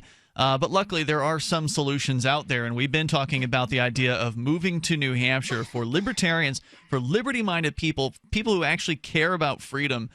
You owe it to yourself to check out New Hampshire as a destination. We got the Shire Society here. We got the Free State Project here. There are multiple migrations of liberty-minded people that are coming here. And one of the tools in the activist belt, and it should be a tool for you whether or not you're an activist, is Cell 411. Cell 411 just became the best app that you could possibly have on your smartphone. It was already one of the top apps when it was just a decentralized emergency response app, meaning that you can actually send out emergency alerts to your friends and family members. Anybody else that has Cell 411, you can let them know if you're in trouble, you've been pulled over by the police, something's on fire at your house, or a medical emergency. There's a bunch of different alerts that you can send, and it's GPS-based, so your friends will know where you are when something's happening. You can also stream video of what's going on, so that way people can actually watch what's happening to you. It's incredibly useful. If that's all Cell 411 did, it would be and was an amazing app. But as of 2 weeks ago, Cell 411 launched ride-sharing. And it's hard to really explain how amazing and I guess revolutionary this is, because they've taken ride-sharing, which was already decentralized from the old taxi cab centralized corporations, and they've decentralized it even further. Uber and Lyft decentralized from that old system into a newer system of connect riders with drivers. But the problem was with Uber and Lyft is Uber and Lyft were setting all the rates. Uber and Lyft were deciding the amount of money that you would make for a ride. Now with Cell 411, if you want to give somebody a ride somewhere, you get to decide how much to charge. You get to decide what to accept. You want to take cryptocurrency like Bitcoin? You want to take silver? You want to take trade? You want to take cash? You can do all that. You want to do credit cards? You can do that too. If you ride with Uber and Lyft, it's credit card only. If you ride with Uber and Lyft, they decide how much you get to take from the ride. With Cell 411, you make all those decisions. That empowers you as a driver to be more of an entrepreneur, to be in charge of your experience, and further, you don't have to ask anyone's permission. You download Cell 411 from their website or the Apple or Google app stores.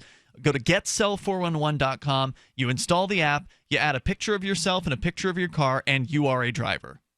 There's no begging permission. You don't have to go through a background check. There's no insurance requirement. Now, you might want to have insurance. It's probably a good idea to do that. But Cell 411 isn't asking for anything but a couple of pictures. And that's all you need to do to give people rides. It's an incredible advancement in the world of ride sharing, and it's free. So go and check it out over at getcell411.com. We go to Alaska, where Dick is calling from Wasilla. It's going to be a little while before the Alaskan results come in here tonight. Dick, go ahead with your thoughts.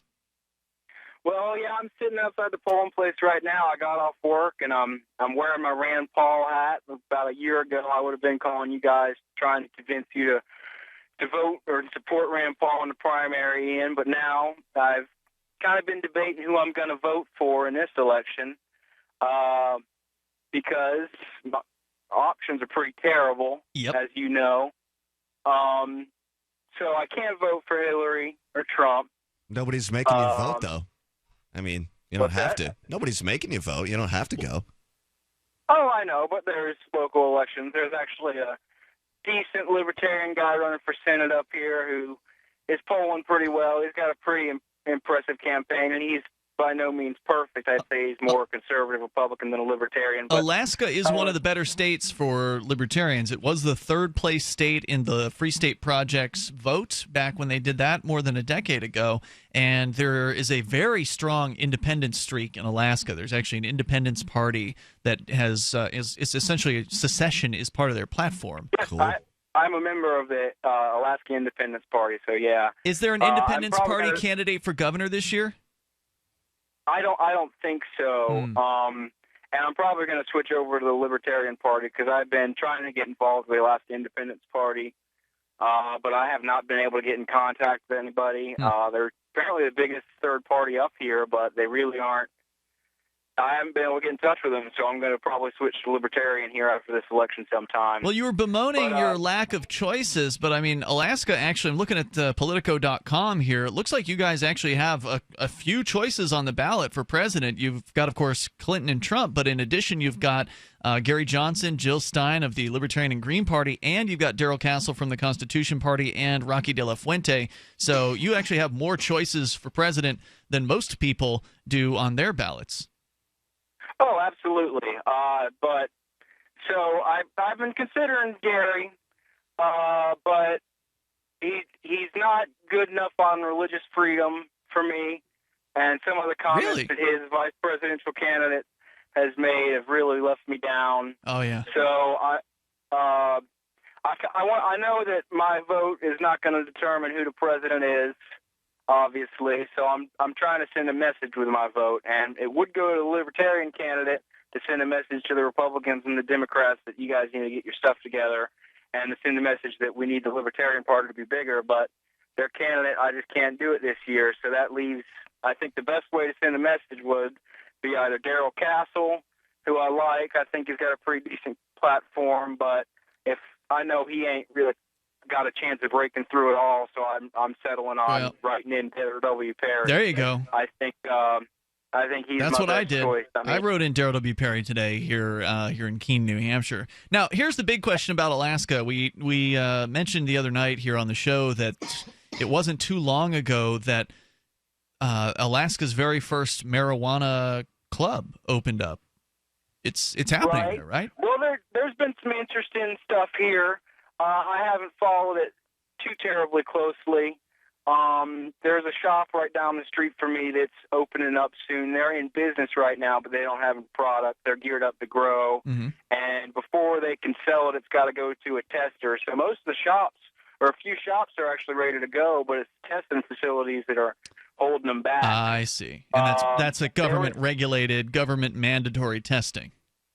Right, and it's been 2 years since it passed by ballot initiative, so they've been really procrastinating on it, and trying to, drag their feet. You would have liked, there was a guy in Anchorage, which is just about an hour from me, who he was doing a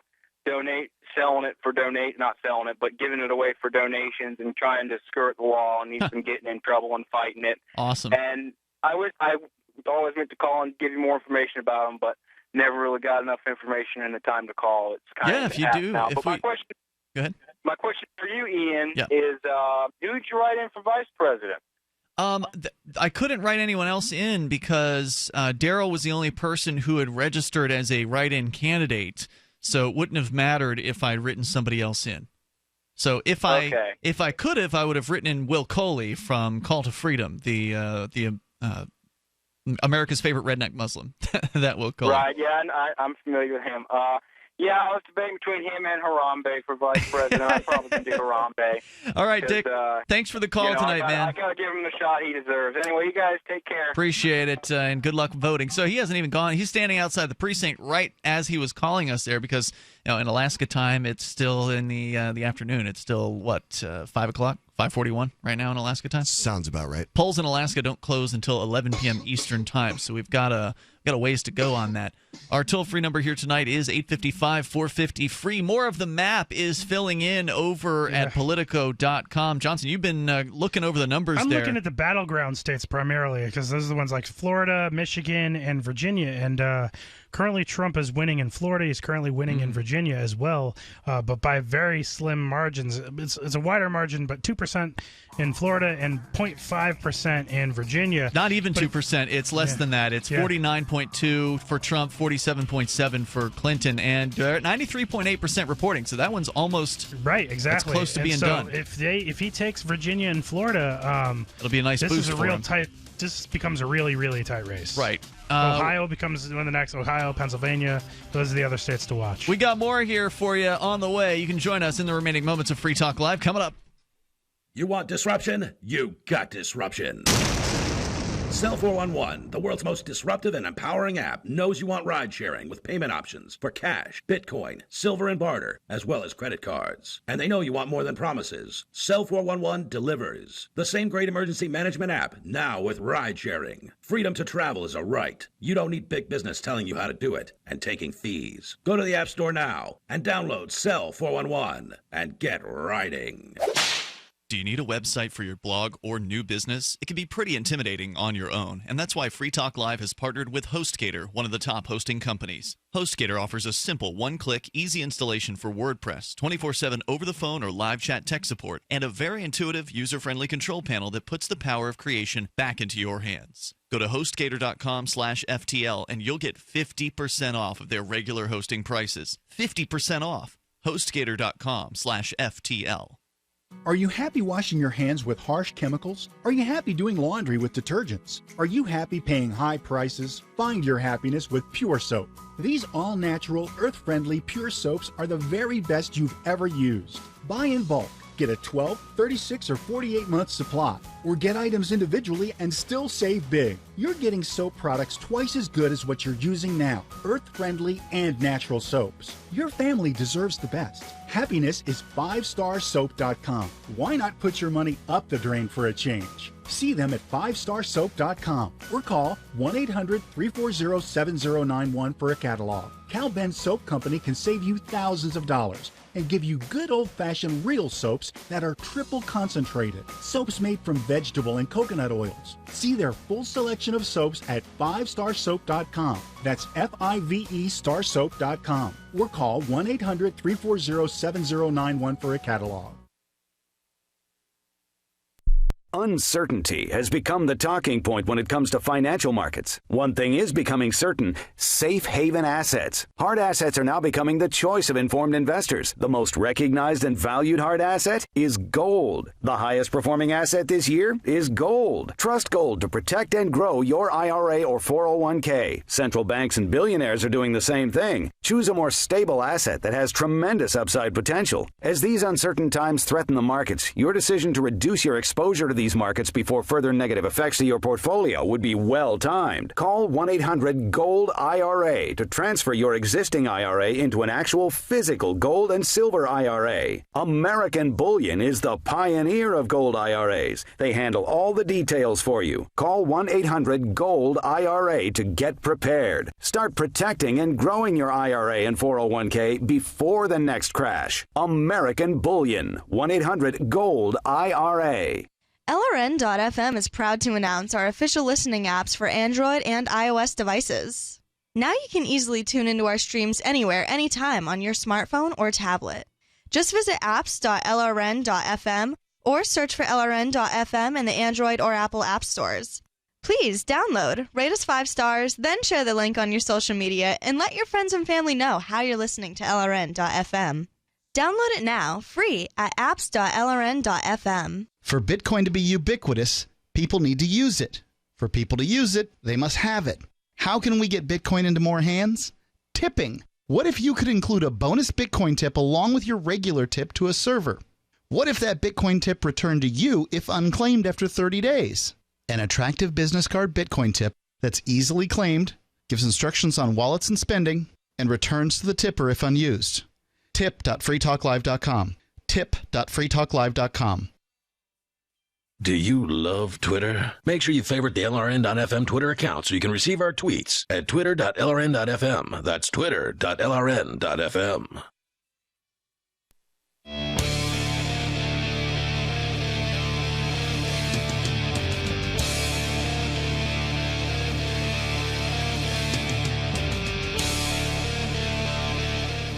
It's Free Talk Live. We got time for you if you want to get your thoughts in here before the end of the election. We are in the midst of the vote counting for the Eastern, Central, and Mountain time zones. Polls will be closing out in the Pacific time zone here in about 15 minutes. And then, of course, Alaska and Hawaii will be trailing a little bit later on tonight. With you in the studio, it's Ian, Cody, and Johnson. Johnson, you've been following the battleground states. Now I'm watching New Hampshire flip back and forth between Trump and Hillary. Oh, yeah, it just went back to Trump, and it was Clinton. And it was, like, at first we were looking, it was a 14-vote difference. I was like, what? That's crazy. And Trump was winning by 14 votes, and then, Hillary was winning by 14 votes. Then it jumped to 127 votes lead for Hillary, and now it is a 400-vote lead for Trump. No, 1,000 for...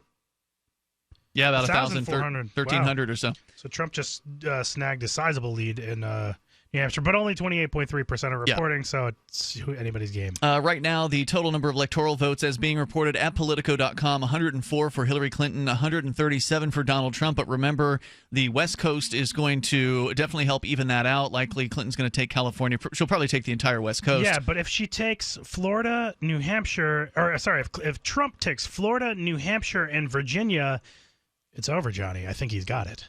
It looks like he's pretty solid in Ohio as well, which has yet to be called for Trump. Oh, really? Ohio's another major battleground state. He's got 52.9% there with 51% reporting. Clinton with 42%. So there's a 10% difference between Trump and Clinton in Ohio right now.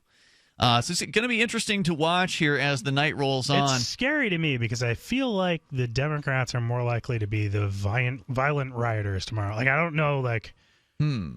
just judged on what's gone on with some of these protests and things that have happened.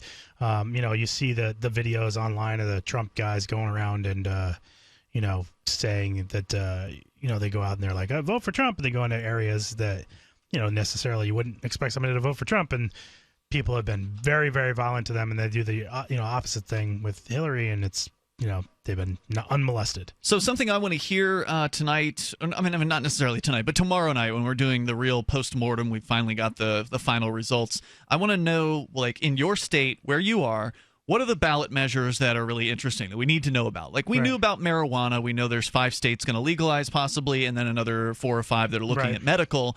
That's the obvious one. We'll definitely cover that tomorrow night.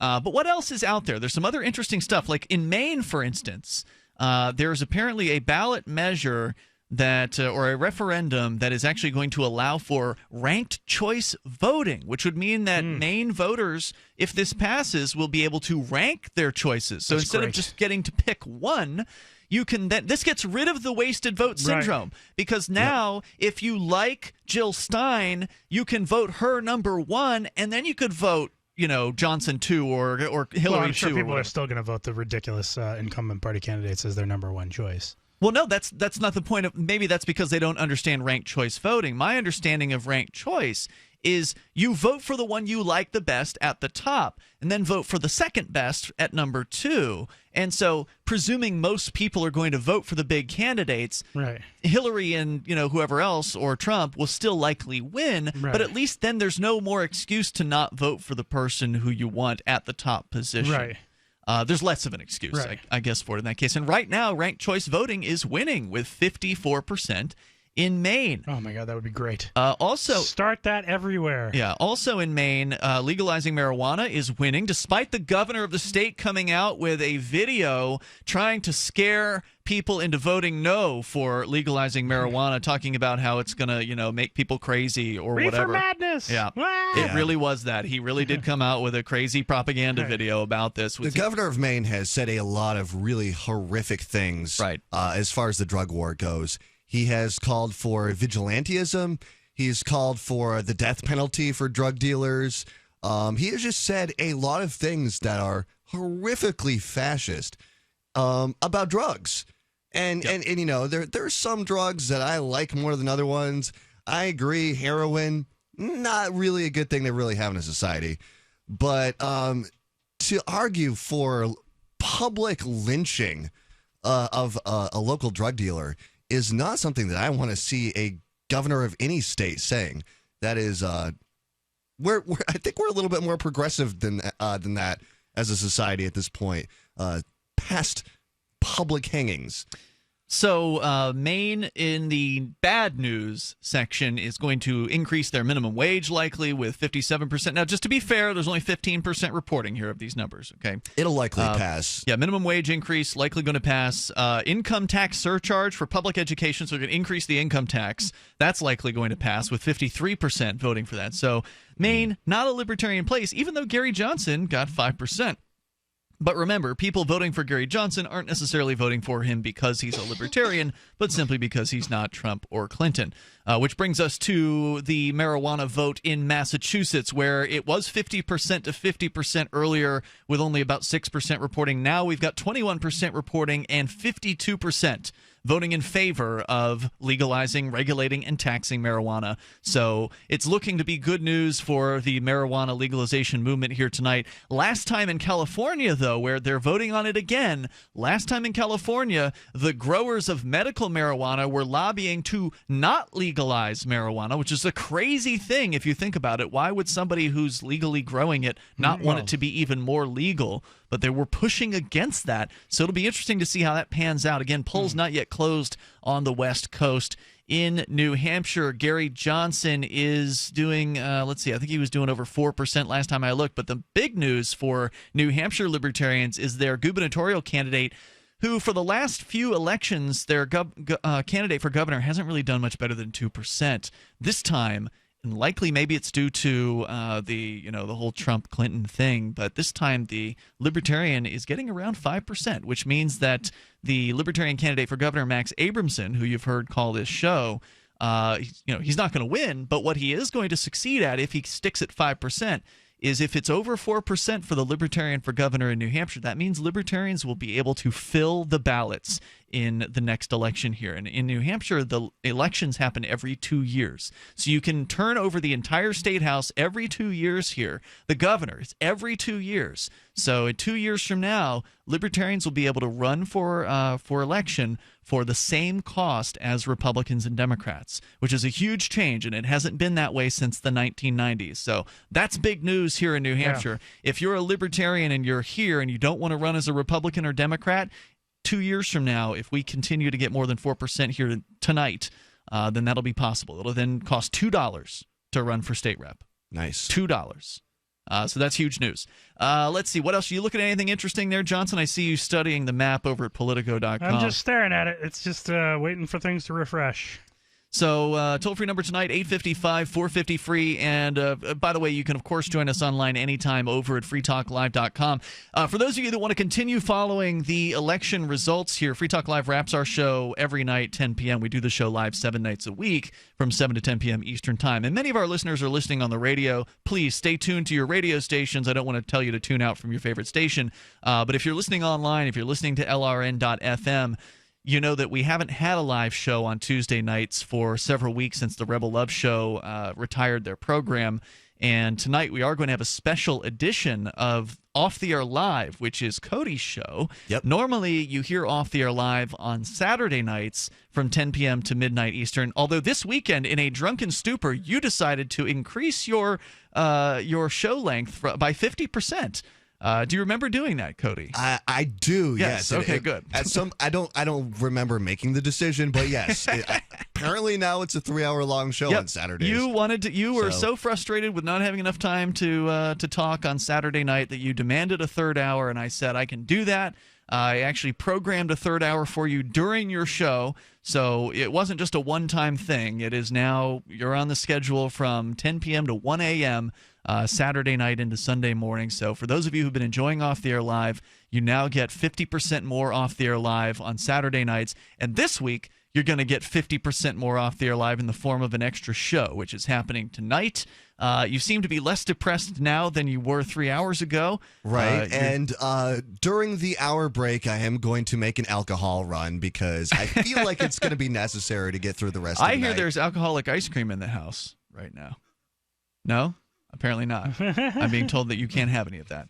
Sorry about that. Might not be mine, yes. I didn't mean to tease you about that. So Cody's going to be doing his show coming up here in moments on LRN.FM, the special election night edition of Off the Air Live. You'll be able to get drunk with Cody O'Connor here. I'm sure that there are people drinking heavily all across the United States and around the world because this is going to affect the world political scene as well. Yeah, so I feel like there's going to be a certain amount of people listening out there who want to vent their frustrations and, maybe they're angry, pissed off, they want to drink, they just want to listen to the type of show where it's like, well, we're going to be a little bit more loose and, just say what we really think. So stay tuned to LRN.FM for Off the Air Live, and we'll see you tomorrow night.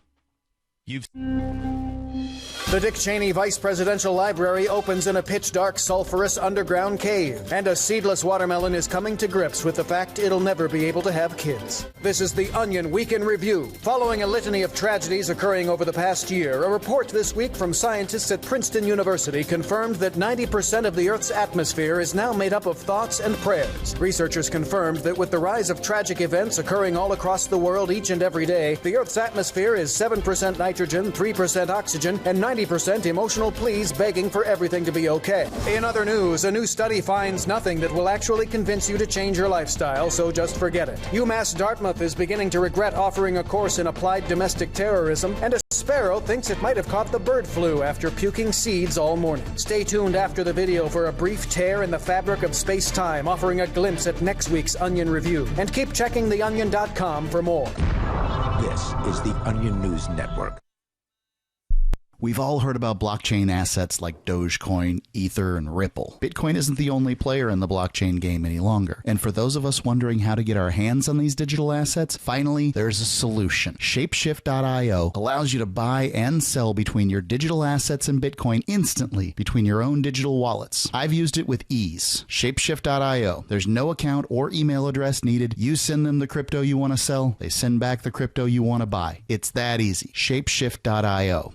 You may already know about the Free Talk Live audio-on-demand phone line at 641-793-9660. Did you know that not only can you listen to Free Talk Live via your phone, you can also leave a message and have it delivered to Free Talk Live's hosts? To leave us your thoughts, just dial 641-793-9660. That's 641-793-9660. Press 2 for Free Talk Live, and then hit 0 to leave your message. The live edition of Off the Air Live is next after the news here on the Liberty Radio Network, LRN.FM. From Keene in the Shire, the Liberty Media capital of the world, this is Daryl W. Perry, host of FPP Radio News for Tuesday, November 8th, 2016. Silver is trading at $18.20 per ounce. Gold is valued at $1,281 per ounce. Bitcoin is trading at 1.5 cents, and the average price of Bitcoin is $712. Antiwar.com reports Saudi officials have for a while indicated they have some beef with the Egyptian junta over their failure to come through with promised economic reforms. This appears to be worse than anyone thought, however, with Egypt's oil ministry announcing they received a message from the Saudi government that all oil shipments will be halted indefinitely. The Saudis have heavily backed Egypt since the 2013 military coup and have been seen as close allies, with Egypt joining the Saudi war on Yemen and announcing the transfer of a pair of islands to Saudi sovereignty, though the island transfer has since been shot down by Egyptian courts. Back in April, the two nations signed a huge deal where the Saudis would send 700,000 tons of refined oil to Egypt per month for the next 5 years. Egypt insists the deal is still in place, but Saudi Arabia has stopped sending the goods. The oil ministry says that the Saudis gave no reason for the halt. The announcement comes amid all the existing strains and also a report, apparently false, that Egypt's oil ministry would be traveling to Tehran this week. Saudi Arabia is always furious when anyone has any contact with Iran, and those media reports, since denied, could have played a role in the announcement. For nearly 40 years, Roberts & Roberts Brokerage has been a trusted source for buying and selling precious metals like gold and silver. They also take Bitcoin for precious metal purchases and have permanently removed the minimum purchase amount for all orders paid in the digital currency. Call Roberts & Roberts today for knowledgeable advice on buying and selling precious metals and a forward-thinking approach to new technologies. 800-874-9760 or visit online at rrbi.co.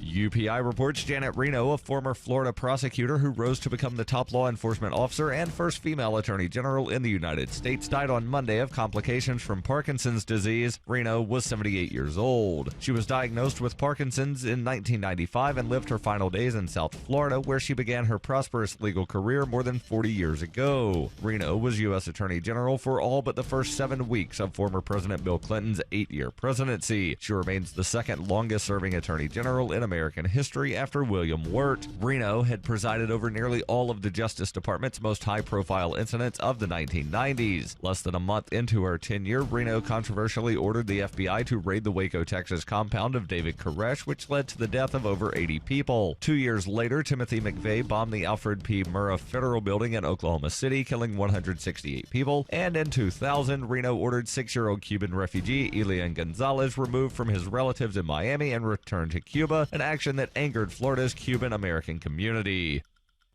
You can support FPP Radio by shopping online. Whether you're looking for precious metals, bitcoins, or books, you'll find that and more at shop.fppradio.com. Every purchase you make from one of my affiliates, like Namecheap and Amazon, at shop.fppradio.com helps fund FPP Radio. Or you can shop directly from